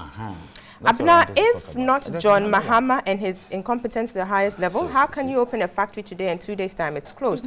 This Honorable, please, let me read. These are messages coming in from the listeners and viewers. This factory will not stand the test of time. Even my JSS students know that raw material is a factor to consider before citing an industry. I'm yet to see something Mr. John Mahama has done successfully. We, the Northerners, will vote him out. He is. This is Marcos in Tamale. Abna, please tell Honorable Nitu and his NPP cronies to stop this cheap propaganda and praise President Mahama for a good job done. Why didn't they raise the raw materials issue when the factory was under construction? Didn't they see the factory running when they came to power? In fact, the NPPs have proved that they don't want the lives of Ghanaians to be transformed. This is Kwame Jr. from Commenda. Abna, please remind Honorable Murtala about the NDC divestiture and the sale of most of those factories to their cronies, including the gift of Nsawam Cannery to their founder's wife, Nana Kunedu, and even had to pay $5 million as compensation by the Mills's era. He should stop the propaganda and diversionary submission and talk about the issue on the table. This is IB. From Ohne Esel, we must commend the NDC government for revamping the Commander Sugar Factory. We should talk about the fact that the factory will employ 7,000 people and more, which will reduce employment. That will generate their own power. That at least it will reduce the government's wage bill on importation of sugar. Let's eschew pessimism and have hope for the future. This is he's saying greetings to Honorable Murtala, hashtag changing lives and hashtag transforming Ghana. Last message here. Good morning, Abna. Whenever there's a conversation like this, Honorable Murtala is talking, but he doesn't have the facts. Though he's my MP, but he knows how to lie to his. No. Your constituent will always sing praise to you. Okay.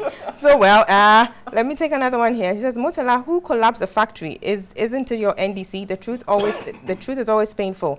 You will still come back to what Alan said. But Honorable Murtala, your NDC will lose power and you will lose your seat to this year, inshallah, from Sebele Aliu Bully in Upper West. Oh, Upper West. Yes. If the factory is too close to the sea, then let's go and remove the oil drilling machine from the sea.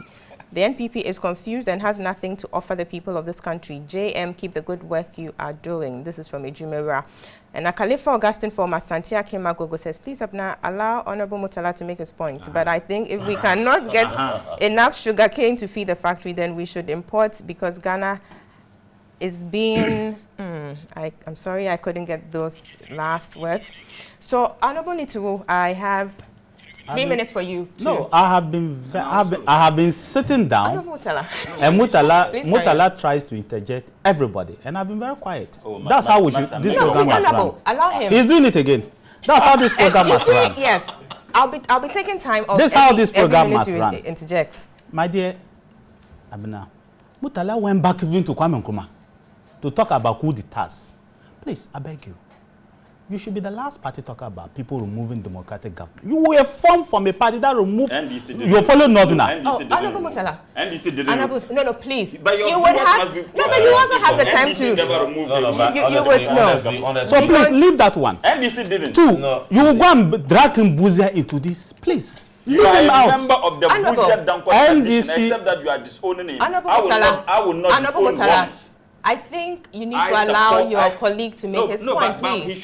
he shouldn't quote me wrongly. No, so are you going to interject anytime he speaks? Oh, so would I have please, the opportunity to... You will. I'll give you that. Please, allow him. NDC collapsed most. Are you suggesting that so when this one responds, this one will respond, and I mean, that's what- come and this one will respond? I don't think that, you know. NDC collapsed most of the factories in Ghana. In fact, sold them over 300 factories. In fact, this Commander Sugar factory was collapsed by the PNDC before even we started with the 1992 Constitution. So please, let's stick to the facts and go there. She talked about a statement Alan Chirmanti made, and I thought that we'll stick to that statement. I beg you. No, he's That is referring what to- she brought. And I thought that we should stick to that statement. That's why I stuck religiously. I knew that we had a press conference. I stuck religiously to the Alan Chirmanti statement and made points that he made. Alluded to the fact that one, we were, the sugar, the policy on sugar was not ready, and the president himself affirmed it. You are saying it. We don't know. I'm a member of parliament. I don't know. Now to talk about Must you know if it is not brought to Parliament? Honorable Nitu, please carry on. I don't know, not to talk of the ordinary man on the street. None of us, apart from you, is aware that you are working on a sugar factory. Until Alan Chirmanti talked about it, nobody in Ghana is aware that you are working on it. You are working on it, you know, because you are working on it. The rest of us don't know. So if Alan Chirmanti says that we need a sugar factory, just as the Sugar president said, policy, a sugar policy, just as the president said it, it is right that he said it. You are not telling us. Just bring it on board and let's see what is inside, full stop. Two, when you say that you are nursing 124,000 hectares of land, I hope that my figures are correct. And you say that the factory... I never said that. Well, you said 100-something thousand Seedlings. seedlings It was seedlings, he said. of land. The nursery. They had 125,000 acres. Acres of land. No, I said we have 125 acres of land. 125 acres of which will be used for nurturing the seedlings. Oh, you have not nursed it yet. Oh, I'm saying that So the land That's what I there. understood. I understood that you were You nursing. made a statement that we don't even have land, and I'm saying that even with the fact that to take care of the fact that we have unabated supply of raw materials, because Edgar was saying that if you want to have that, you should have continuous supply of raw material. In this case, sugarcane. And then you said you had And the I'm saying we 125,000 acres of land. Exactly for the high yielding seedlings. So Have please you carry nursed on. the seedlings or not? We have that land. We are in You haven't nursed the Honorable seedlings. Nitu, would you want to Seedlings, how engage long him will in it that take? kind of... How long will it take seedlings to be Abena, nursed? I am saying that they have not nursed any seedlings. That's what we have understood today. They've acquired 125,000 acres of land, but they haven't 125,000. nursed any seedlings. 125,000. 125 acres of It's land. with thousands. They have not nursed any seedlings for now. Meanwhile, the factory itself has 3,000 acres of land. No, The factory itself. He just said that. I wrote it down. I didn't say that. So- you were not listening to me. You were not Mutala, listening to me. write it down and correct it. Please, It will okay, help us. okay. Please. Please carry on. Write it down and correct it. Okay. The factory itself has land. The questions were raised in Parliament when the loan came. We asked those questions, and in response, we asked the questions. You are going to set up a factory. Where is the sugar going to come from? Why is the factory land not being done? Why is the Prairie River, the irrigation that was there before, why is it not being done? And in response, when the president was cutting the salt, the president responded to two things. One had to do with the electricity, because we asked about electricity, and the second one had to do with this particular sugar thing. And he said that they have secured, and I have the video on my phone here, Responded in that Honorable, they have please, secured, please allow him. they have secured a loan of 24 million to do the irrigation. I'm talking to the people of Ghana. That's what the president said. At the cutting of the salt, the president said that. The president also said, and I can play the video for the whole world to see, the president also said that the factory will not use electricity from the national grid because it will produce Its own own electricity. One. Are you getting me what I'm trying to say? In response to us, the question, so let nobody think that we didn't ask. Those questions were asked. Sure. Two, when it comes to the MPP press conference, we asked the very questions that you are asking. That if today we are not ready with our own plantations and we are going to depend on the art growers, do we have enough sugar to feed it? It's just for the government to come out with the answers. Two, the competitive pricing. Will it allow the factory to collapse because people are going to bring in sugar at cheaper prices? That's what we asked. If that is going to happen, what policy are we going to take to ensure that the sugar factory does not collapse? Maybe Mutakao is not listening. You see, they have a propaganda. Mutala, they have a propaganda. They don't listen. Oh. So when you are even talking good points, they don't listen. They think that, hey, this is politics. This is not politics. We asked that, look, one, what pricing are we going to give such that we don't collapse the factory? Because if you produce sugar that is sold at 200 Ghana and somebody is selling sugar on the market for 100 Ghana, that factory will collapse. And we said we don't want that to happen. So what are we doing? That's the second thing we asked. We also said that one of the things that led to the original collapse of the first factory was that we needed to do maintenance because of erosion. And that's one of the reasons that they moved it from the original site away from the sea towards the land more. And we said the government should take notice of that. Go back to our statement. Government should take notice of that and make sure, because this within the same factory has been relocated. It's not more at the original site. It's been relocated because of that corrosion thing. Because it's a fact. So then has that issue about corrosion been dealt with? Yeah. They've dealt with it to some extent. So why did you raise it in your Please listen and respond. It will help you. You just make up your mind. It is politics. I beg you. 3, we also said in our press conference, I didn't want to talk about press conference, I'll talk about legislation. We also said in our press conference that you are talking about art growers. And the pricing was system, and we didn't quote the system. The system came from UPO. Where? Oh, please. We didn't quote the system. So if you are saying that you are going to give 60 Ghana cedi per a ton, we thought that it was too meager and that people will not sell it to the factory. And so if you want a competitive pricing, give them competitive pricing so that people would, instead of selling to the breweries or selling it to those who do molasses. Let me tell you something, you see. We can go on and on and on like this. What for me is important is the fact that he says that there's a document, a policy document being prepared. Most of the questions that will become legitimate, issues that we are raising, we can deal with such things when the document but until today, did you know so that they're was a preempting document? that kind of... No, I'm asking until today, did you know that was a that we document? don't know. So that is why we are saying that. So that's why we are talking. Edgar, are you suggesting that we should wait for the document to come out and then we interrogate? No, wait a minute. But then you have, if all your concerns are in the document, we don't know. So wait, you see, listen, we all agree. No, listen. We all agree.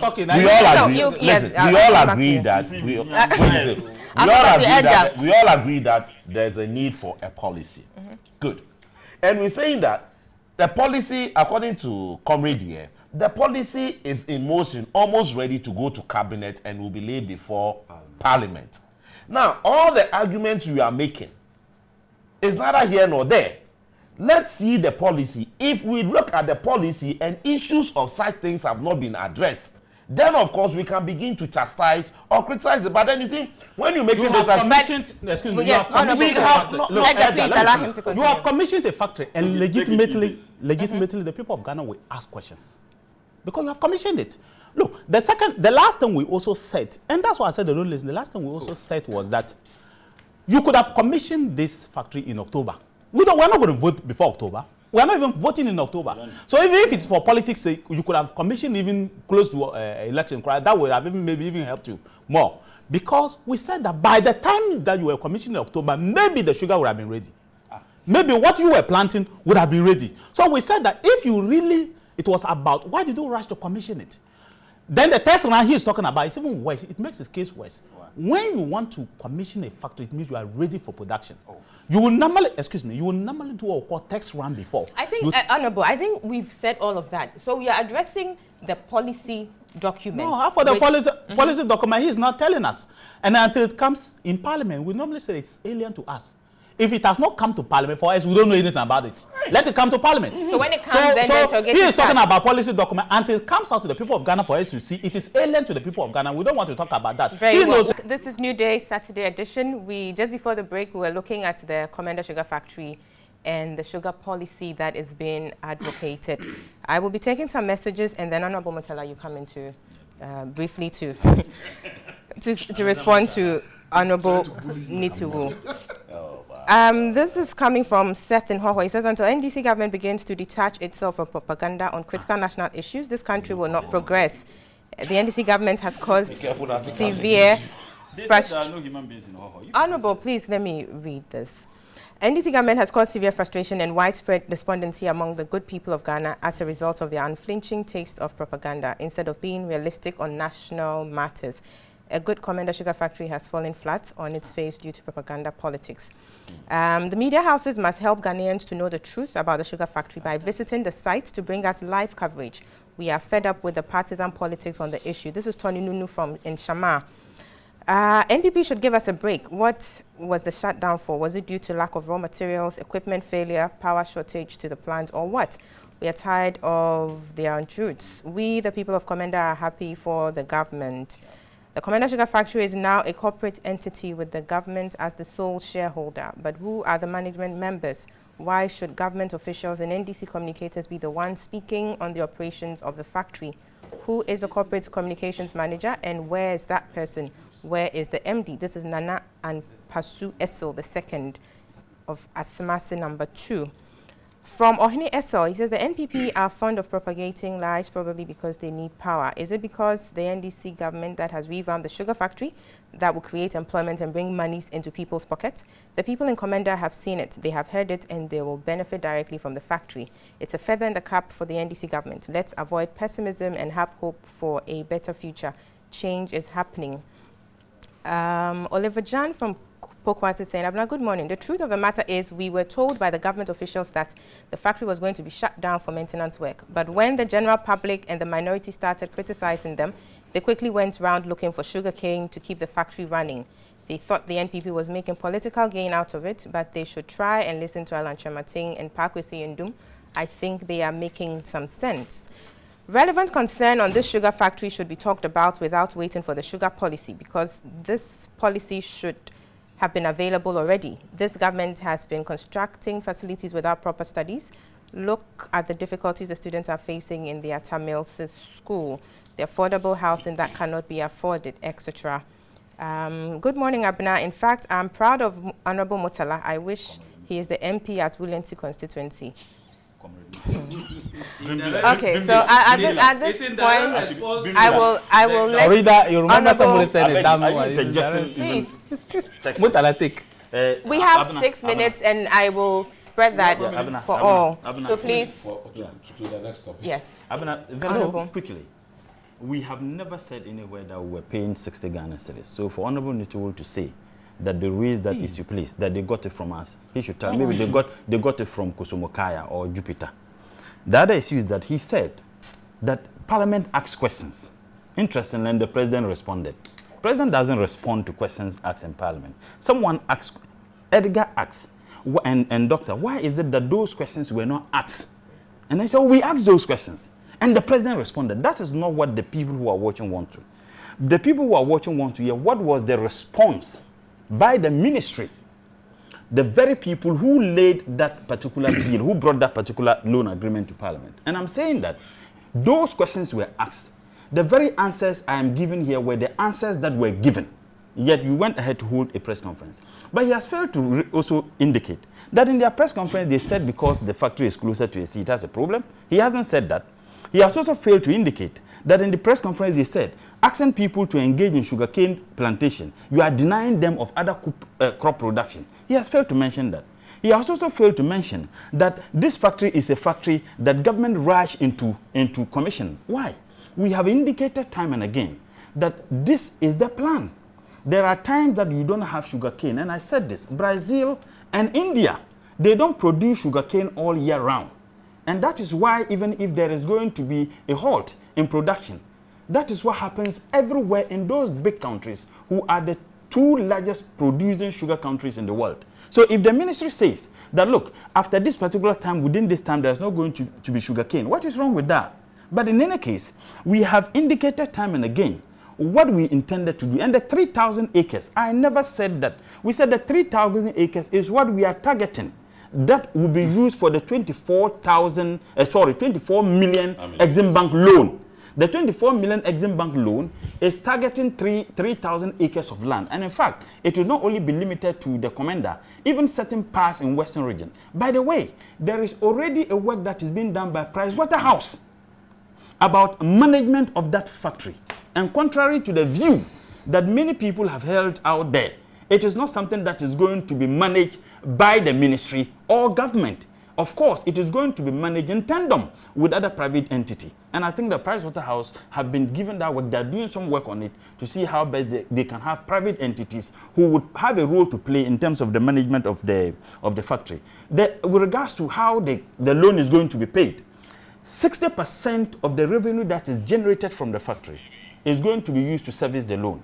And the 40% is going to be plowed back into the factory. So there is already a plan as to how the money that you get, how you're going to service the loan, and how you're going to even to make the factory grow. Part of the policy document, the Savulugu Sugar Factory that government is working on, the processes of acquiring the land is virtually complete.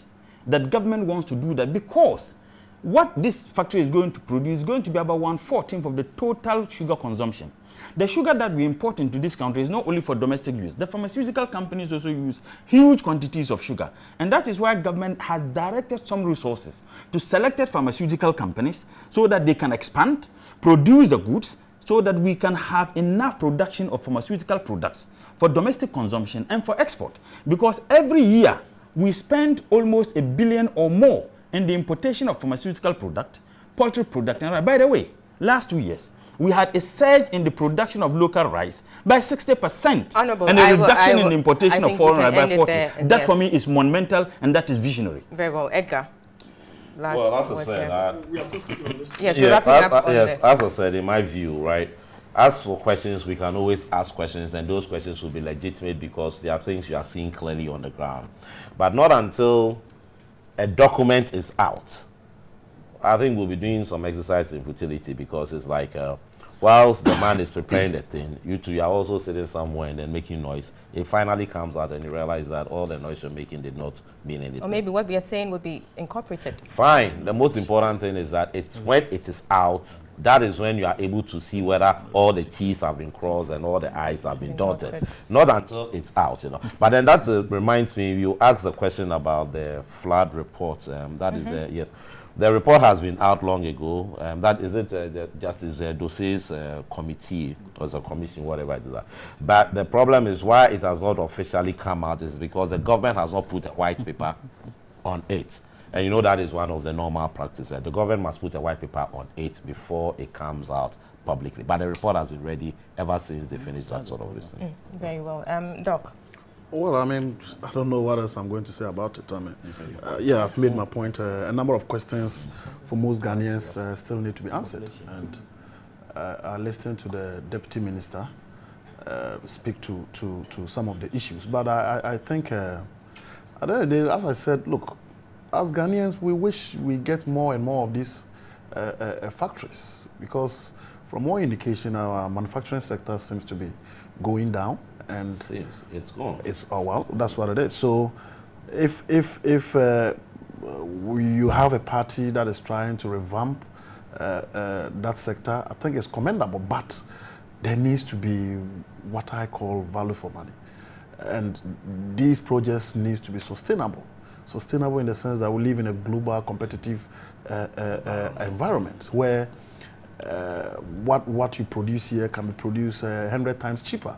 You know, and that, as a matter of fact, has been the reason why most of these companies have collapsed.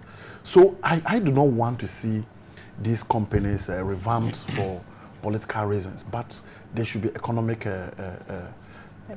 factors or variables that should more or less drive their revamp. So we need a number of answers to these questions. And as I said in my previous submission, I hope and pray it does not become a white elephant. Great. All right. So that's it for the Commander Sugar Factory. We're moving on to look at Electricity Company of Ghana, ECG, and what has engaged the minds and hearts of many Ghanaians, whether to privatize or not to privatize. Earlier on in the year, I think the position of government was that whatever arrangement it was going to reach with whichever private entity it engaged, it was going to be on the basis of a concession and not a complete privatization. But in the past week, we heard the president say at a forum that pretty much endorsing privatization as the approach, saying that privatization would ensure the efficiency of ECG, which has raised lots of questions within the public domain. We are asking, is privatization the only way to fix ECG's problems? First of all, what even are the ECG's problems? Have we diagnosed holistically the problems facing ECG, and have we resolved or come to the conclusion that privatization is indeed what is going to fix the problem? So we'll be discussing here. Honorable Mutala. Comrade, I'll start with you. Why must I always start? No, you don't always start. Okay, and I choose to start from Dr. No, General. but I am starting from Honorable. by the way, the president never said that or endorsing any privatization. So that is absolutely inaccurate. Can I finish? Absolutely inaccurate. Because you said that you heard the president, and the president said privatization is the way. The government has been consistent in the issue of the ECG. Government consistency has been based on concession. And the fact that the concession is done, government will still have 100% ownership of ECG. Is the concession that you give, and that Parliament is, in fact, it hasn't even been done. What is being done is the compact, and they are looking forward to seeing those who will bid. And in fact, some Ghanaians have also indeed are also bidding for it. So that is the position. Two, the regulation of pricing is still going to be controlled by PURC. It is the body that is mandated with the authority to ensure that prices are regulated in terms of utility. So that is one point that I also want to make very, very clearly. So it is about concession to manage, because ECG finds it extremely difficult to manage their assets. The assets as into either machines or equipment, maintenance and refurbishing and others, they find it extremely difficult. That you need to find a private entity or participation that would take that responsibility. Now, the concern of the people of this country, legitimately so, is about the fact that if you have a private entity that is going to take up this concession and then help in managing ECG for 25 years, then what it means is that prices are going to skyrocket, that people may not be able to meet the demands that ECG will be demanding. I shudder to think that once PURC will still be the regulator, I believe that things wouldn't change. I strongly believe that things will still be the same. And the fact that the regulation that is going to be done by PURC would take into consideration a lot of factors. It is also important that we have even indicated it and indicated on several platforms that the good people of this country may not be so much worried about how much they pay. Of course, how much you pay is of tremendous concern. But the other thing is that, do I get the kind of services that I pay for? Because if I pay and then you give me good service, I wouldn't have any problem. Now, if the reasons for me not getting good services has to do with the fact that there are a lot of losses, many people are not paying, and because some people are not paying or many people are not paying, you want to build that on me. Of course, the cost for the billing will also rise. Now, if you have that concession that is going to be managed by a private entity, that would ensure that some of those losses are cut. Now, once those losses are cut, automatically the cost would also be a factor that may reduce. So for me, I take solace in the fact that it is still going to, prices are still going to be regulated by the PURC. It's not going to be the private entity that will take up the concession that will determine price. PURC, and PURC in determining price will take into consideration either the wages that salary people are paid, economic conditions at any point in time, and they don't do this in isolation. They have stakeholders, and those stakeholders, their views and opinions and contributions and suggestions are all factored into arriving at to how much people would pay as utility bills. So I think that is one point I also want to. Again, if you listen to the argument that is also being made by ECG and some employees of ECG, and the fact that they have touted that if you have a concession that is going to be taken, that it means the cost for electricity will be very high. And I find that to be, with all due respect, a hypocritical position. Because even ECG, in submitting their demands to PURC, you know how much they submitted? Over 230%. Now, if you turn around and create the impression to the people of this country, oh, we are so much concerned about how much you pay, then when you were submitting the 230, how much did you think that if PURC had agreed, how much were the people of this country going to pay? And I think that but obviously they had factored in their challenges with their operations. No, I agree, but I'm saying that if you look at even the cost component, it's not only what the ECG, you have those who generate, and you have those who transmit, and you have those who distribute. VRA and Asogli are generation. And remember, this thing was already given to the private participation I think sometime 2007, 2008, private participation was actually brought on board, that you cannot have just one entity doing that. If there is the need for the generation for private participation to also anchor into what we're doing, so that we can have efficient and effective supply of electricity. And I think that there wasn't anything wrong with what the then government did. And for me, it helped. Now, if you have also gridco transmission, and then you have the ECG, they do the distribution.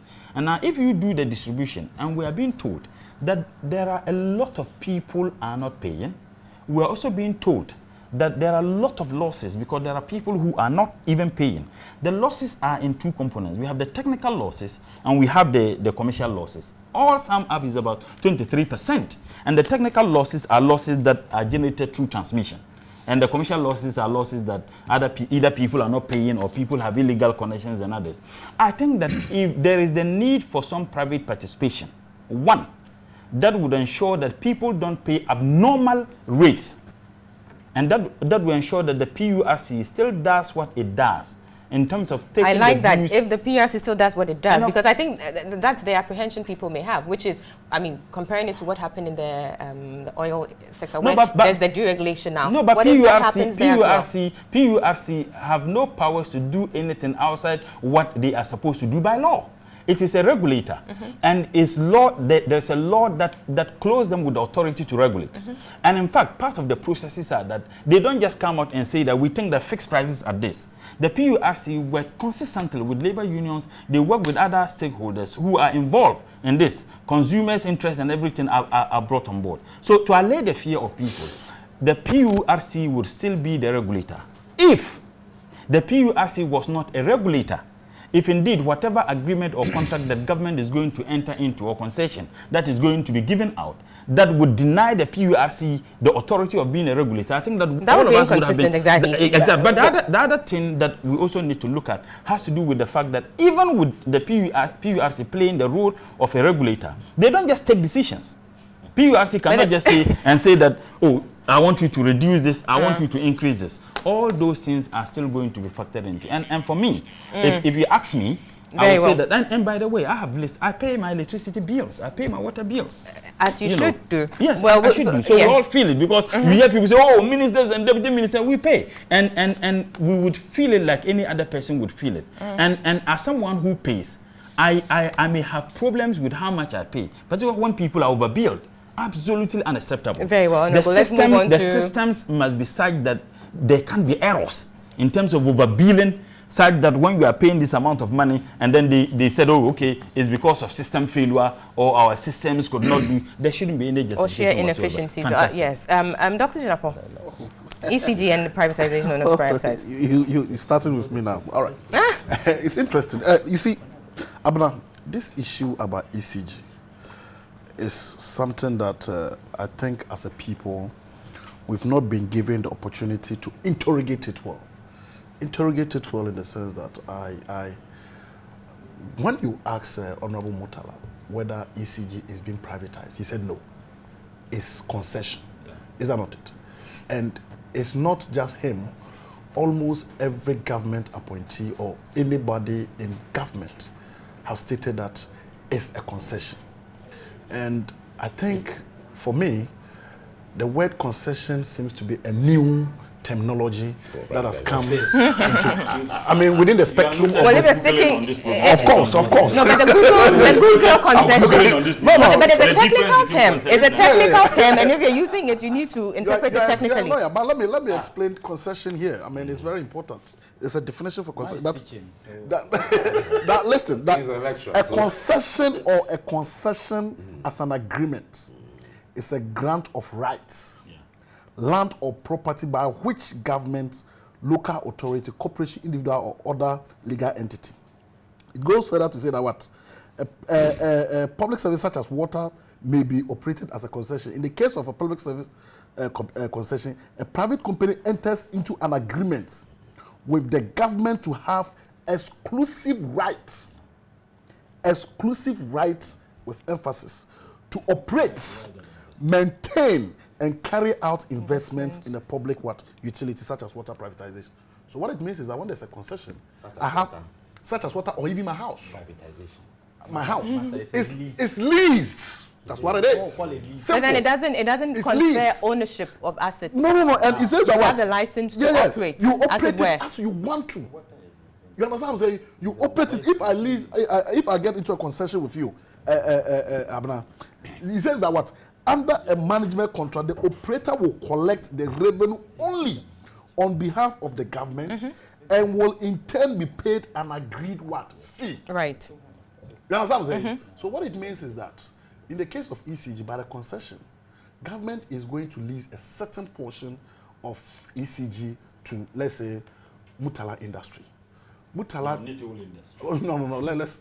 Mutala has the direct responsibility of managing that part of the concession, and in turn, based on the agreement, government will pay him a fee, or he pays a certain amount out of that distance to government.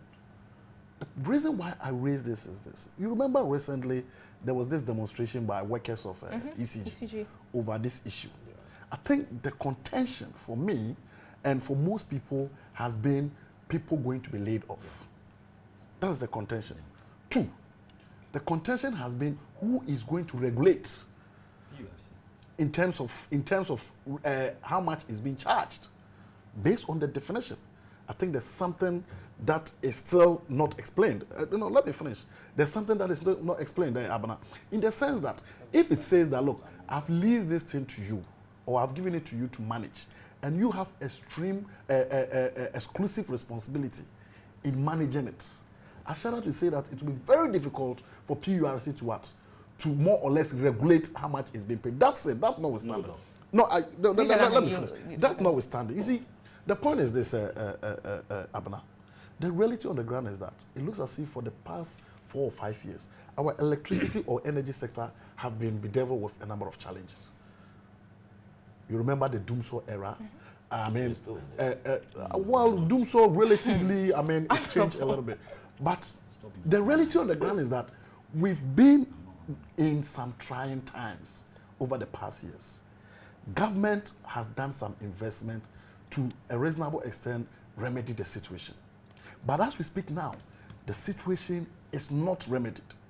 It's not remedied in the sense that, number one, we still have problems with billing.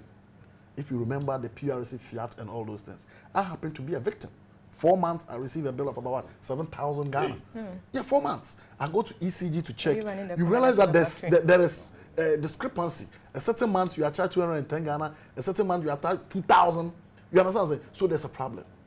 The point that I'm trying to make here is that I listened to Dr. Antonio Kotese on this issue. And what he said was that, look, Ghana's hands are tied. That was the statement he made. He said, Dr. Akotose. So I'll explain to why he said. No, let me. He said, no, I listened to him. No, I listened to him. Let me make it. He said Ghana's hands are tied, in the sense that Ghana has an agreement with the Millennium Challenge account. And as part of that agreement, something needs to be done with our energy sector in return of pumping of some money into the sector to revamp it. Interestingly, we've already gotten into this agreement and we've even received. We haven't received anything. Okay. So in that case, we cannot do anything about that agreement. But you see, Abuna, for me as a Ghanaian, my interest is not necessarily whether ECG is owned by Ghana or a private entity. What I'm interested in is efficiency. Service delivery, that's all. Efficiency, that's for me. Efficiency, but not just efficiency, but efficiency at the cheapest one, costs. That is very, very important, because when there's efficiency and the cost of production is reduced, definitely it brings about what? Productivity. And when there's productivity, you can recruit more people. But I think that as a country, when it comes to this whole issue of ECG privatization, things have not been very clear. Things have not been very clear. I mean, concession or whatever it is. Things have not been very clear. And I mean, the commentary has not been consistent. In the sense that today, you hear that, look, we are debating, we are having a discourse on the issue. Tomorrow, you hear that, look, the agreement is already more or less being done.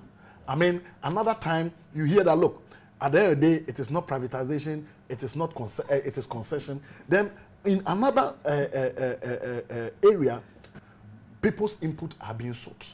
if really we want to go forward in terms of this ECG issue, which as a matter of fact, every objective Ghanaian will attest to the fact, look, ECG is not performing to what? Up to standard. I think this issue should be debated well, and it should be debated at the proper forum. You understand what I'm saying? The issue of where NDC, MPP are looking at it within the prism of what? Their political lenses. I don't think it needs to be subjected to a national debate of some sort. To a national intellectual debate. Right. You understand what I'm saying? Sure. I'll be moving on to an intellectual debate.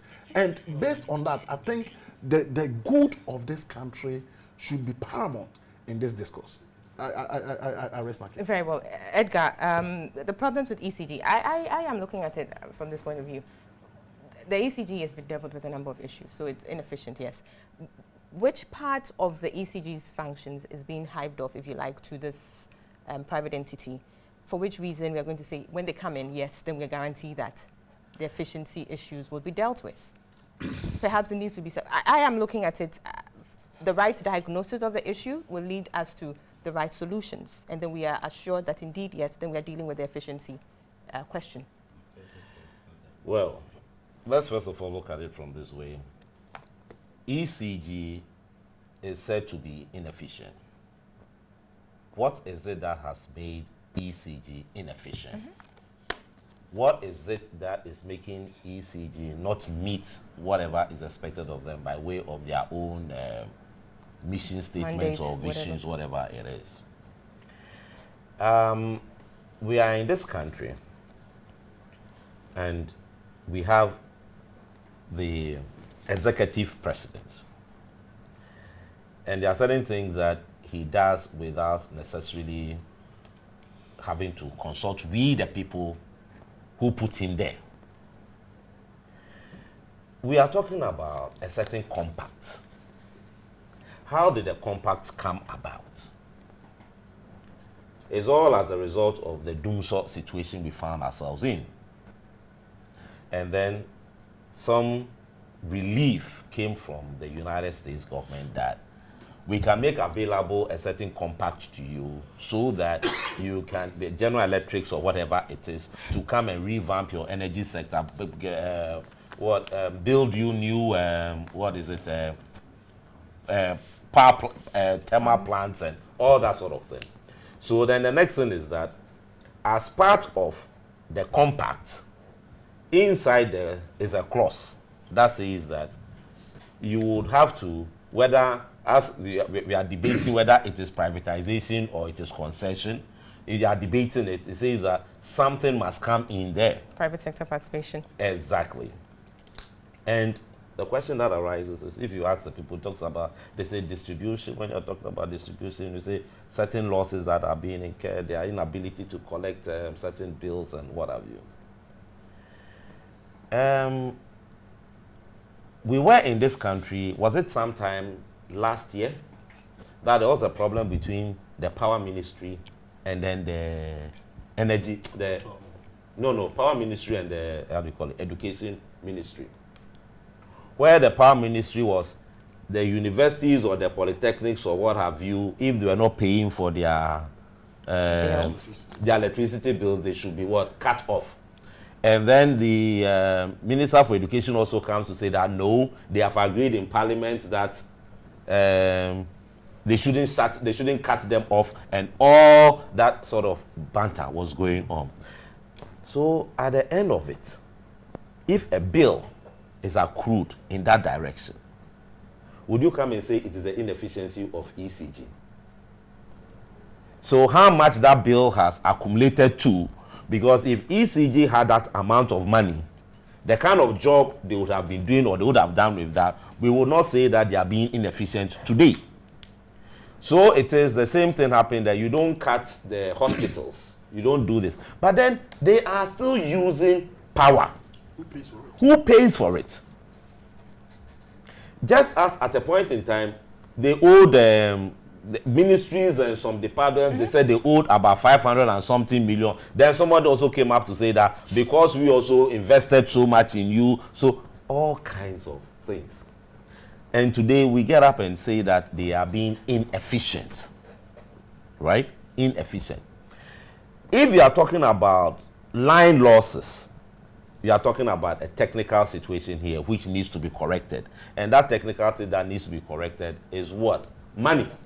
If, for instance, you have some pylons or some wires or something that are not giving you the right, feeds, you have to change them. They don't have the money to do it because you, the government, you stack them. Then you come and say to us that they are being inefficient. The other aspect of ECG, then when I think Honorable Comrade talked about Comrade talked about the commercial losses. Yes, to that extent, when they say commercial losses, I think that's one you can say inefficiency on the part of ECG. Because I have a difficulty in understanding ECG, why they don't even know what power is going into which direction and what is going into that direction. They always have to come into your home to come and look at your meter to see whether your meter is functioning. That for me is an inefficiency because it's like they are not up to date with whatever technicalities that are in there that they got to do something about. The issues that confront us, as he was trying to recap what Akoto said, basically maybe the debate itself is needless because we have entered into the agreement. No matter what we do, it is going to happen.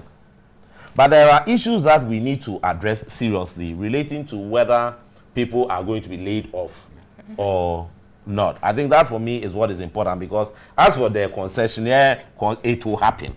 We can't run away from that. They have signed it. You understand? The question, and then also perhaps the compact about transparency. The compact, haven't you signed it long ago? No, but you see, the concession is something that is serves as like a prelude to getting people who will bid for. And I'm saying that the concerns expressed by employees of ECG, which is a genuine concern, but it's hurtful that someone would lose his job. And I think that those issues can all be factored into the kind of arrangement that government is going to do. And that is what we're saying. As for the consent, it's going to happen. It's going to happen. Yes. So the question that arises is whether people are going to lose their jobs or not. And honestly, I have a difficulty when people complain about losing their jobs. Why? So those in the private sector, what are they doing? No, seriously, you see, we needn't create an impression that some people were born to work somewhere, right? And without those places, they wouldn't survive. Look, we woke up some years back, I've forgotten which year it was. One morning, Bank for Housing and Construction, what's the name? Cooperative Bank. We woke up one morning, they went to work and then their offices were barricaded. What did they know? They just went there and then back, you can't enter. Your banks have been sold or it has been closed or what have you, right? And then we are the same people today. We are trying to say we made a mistake some years back in the way we run our educational system, where today people come out of school and they are looking for jobs. Instead of making them say that they come and create their jobs. The entrepreneurship spirit that you want to inculcate into people who are coming out of school. And you are saying that because some people are working, they will lose their jobs. Excuse me. Look, God has given you brains. God has given you hands. Edgar, but the point is, yes, there's that likely it's going to happen. People are going to lose jobs, but it needs to be done in accordance with laws. No, wait a minute. They are not complaining about it not being done in accordance with law. They are complaining that they are going to lose their job, which means it's like livelihood becomes exactly. It's a threat to their security. And I'm saying that you didn't. You need. I'm saying that you need to encourage people because they have what it takes to move. And I'm saying, is it everyone here in Ghana? How many people are in the private sector as compared to the formal sector? People are there. Don't make it look like their basis of survival is always, I have to work there. So, but if someone has worked with ECG for several years, that person probably at that particular age, he may not be able to look for any job. So when he goes on pension, goes on pension, maybe he's not due for retirement. And I'm saying, don't encourage it. Of course, we are not encouraging it, but I'm saying that it should be. I think Edgar, you're talking about the sense of entitlement people have that, well, this is it, and we cannot. I'm saying that, yes, don't let people know that. I mean, that don't create the impression to suggest that no matter what it is, you have to be here. Anything can happen at any time, right? And then the question is that how do you, that they say, fall and rise, right? If today, ECG itself, we are, look, gradually, right? If it was not for Setekpe, by this time, so many people would have had solar systems in their homes, because we cannot afford the kind of bills that are coming with this ECG today. Yes, right? Because Seteco is refusing to go to Parliament and ask them to remove the taxes on these panels and inverters and what have you. Well, everybody would have had some. Now, if everybody begins to do that, where would ECG be? This is NewDay Saturday edition, and we are discussing ECG and its efficiency issues and how to make ECG more efficient. Honourable Nichiwu, I'll come to you. First of all, what are the issues? The issues are very clear. In Ghana, we have two bodies that do the distribution of energy. Okay? We have the producers, VRA, and the private organizations that produce. They give to Greco, and they give to ECG, and ECG does the distribution to the homes. We have ECG that does the southern sector, and we have NETCO that does the northern sector. That's how Ghana we have been running for some time now. Now, after the first compact had been completed, and we told the Americans, well, we want another 500 million. They said, well, we'll give you another 500 million, no problem. This time, $498 million. But we want you to have private sector participation in ECG, not NETCO, ECG. I want people to get how to... Just emphatic. If you want that money, no problem. We are going to pump in $300 million into ECG. But we want private sector participation. You have to give a private company a concession to run for 20 to 30 years. Because they claim that it's not being run properly, so that they will restructure it and run so they can make profit. But the question is, as we sit today in Ghana, are we overpriced or underpriced in terms of what we pay at our homes? That's the question we should be asking ourselves, even before we decided to agree or not to agree. Ivory Coast charges 9 cents per kilowatt hour at the home, like your home, my home, everybody's home. We charge 19 cents per kilowatt hour. We're not competitive. Are we generating? I'm saying we are not competitive. We are charging almost more than double what Ivory Coast charges per the individual and per factory. So if I were a factory that is multinational and needed to set up my headquarters, why do you think, or my factory, why do you think I'll set it in Ghana instead of Ivory Coast? I will go to where I'll get less and cheaper energy. Can I? Comrade, please, why won't you allow... I beg you. Yes. Thank you. Thank you very much. What is your So I am very clear in my mind that we have brought the compact to Parliament. It has passed. That's why Dr. Koto made all those points, and all of us made all those points, that we are creating a big loop and a rope that we are tying around our neck. Because whether we like or not, you are going to sign this contract because you need $300 million. And the government of Ghana is supposed to provide $37.4 million as part of their counterpart funding for it to be assessed. And the Americans are saying, well, you can only assess it when you have allowed MIDA, the Millennium Development Authority, to lead the privatization. Call it privatization, call it lease, call it whatever. The simple fact is that you are going to hand over ECG to a private company for a number of years to run it.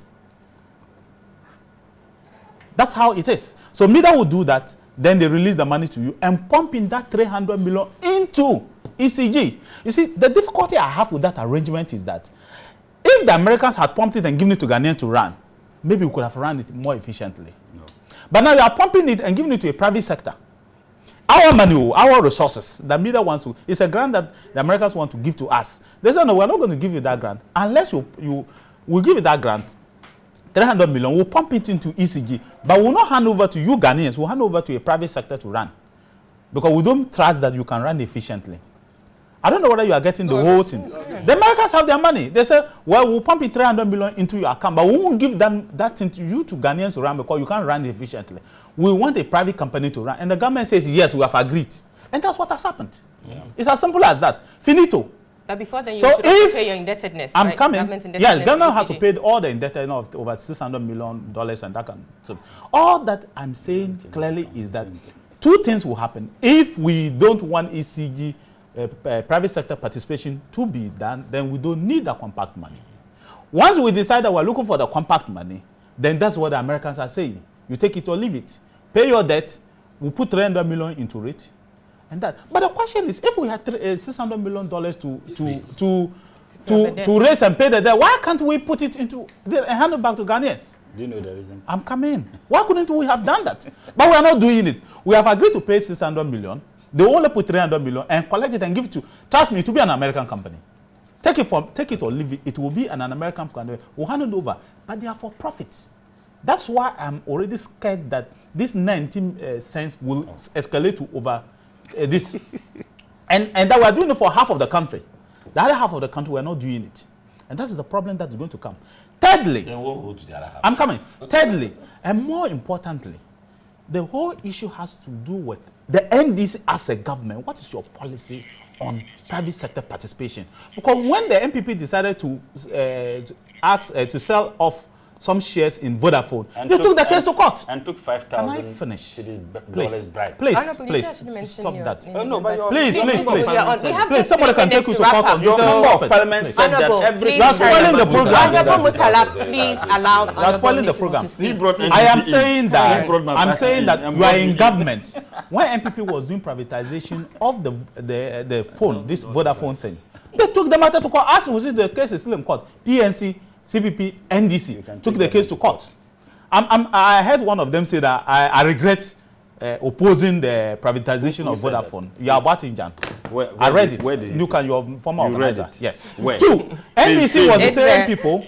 NDC. Can I finish? NDC We was need the to same. wrap up, please, I'm done wrapping unfortunately, up. yes. The same NDC said that they will not agree. Remember when President Kufuor brought the Dutch to do this management agreement on Ghana Water? That they were supposed to manage the Ghana Water and they'll pay them a fee. In that case, they just manage it and then they'll pay them a fee. There was not yet Aqua Vitals run. The NDC opposed it in 2008. Said they were selling water. They were led by ISODEC or something. So the NDC led by ISODEC. no, I said they were led by ISODEC. I remember that. Let's not be ISODEC swayed by very the. angry. Yes. Let's Please. keep to it. Please wrap They up and stated then their I go. point and they were against it. I'm very clear in my mind that we must be fair and very consistent. I see. If you are not for it, you are not for it. If you are for it, you are for it. But like I have said before, if we don't want the private sector participation, we don't go for the American people's money. Once you have decided to go for the American people's money, Very well. you will do it. Me, Dominic. Honorable Netu, I have to think- say I thank think- you because we've run out of time, really. We need can I to be make wrapping that? up. No, Nkrumah- Honorable, we cannot. Nkrumah- Unfortunately, Nkrumah in building we need to be Akosombo Dam. wrapping up now with The say Americans thank brought you a to company. you listeners and first viewers million killing for the making count. time with The us Americans to brought their watch the show and listen to us. We've had Dr. Jinapo and Edgar Redu, also Honorable Nitiwu and Honorable Mutala. Thank you all. We'll see you same time, same place next week. Do have yourselves a good weekend. Bye-bye. Edgar. This is what it feels like.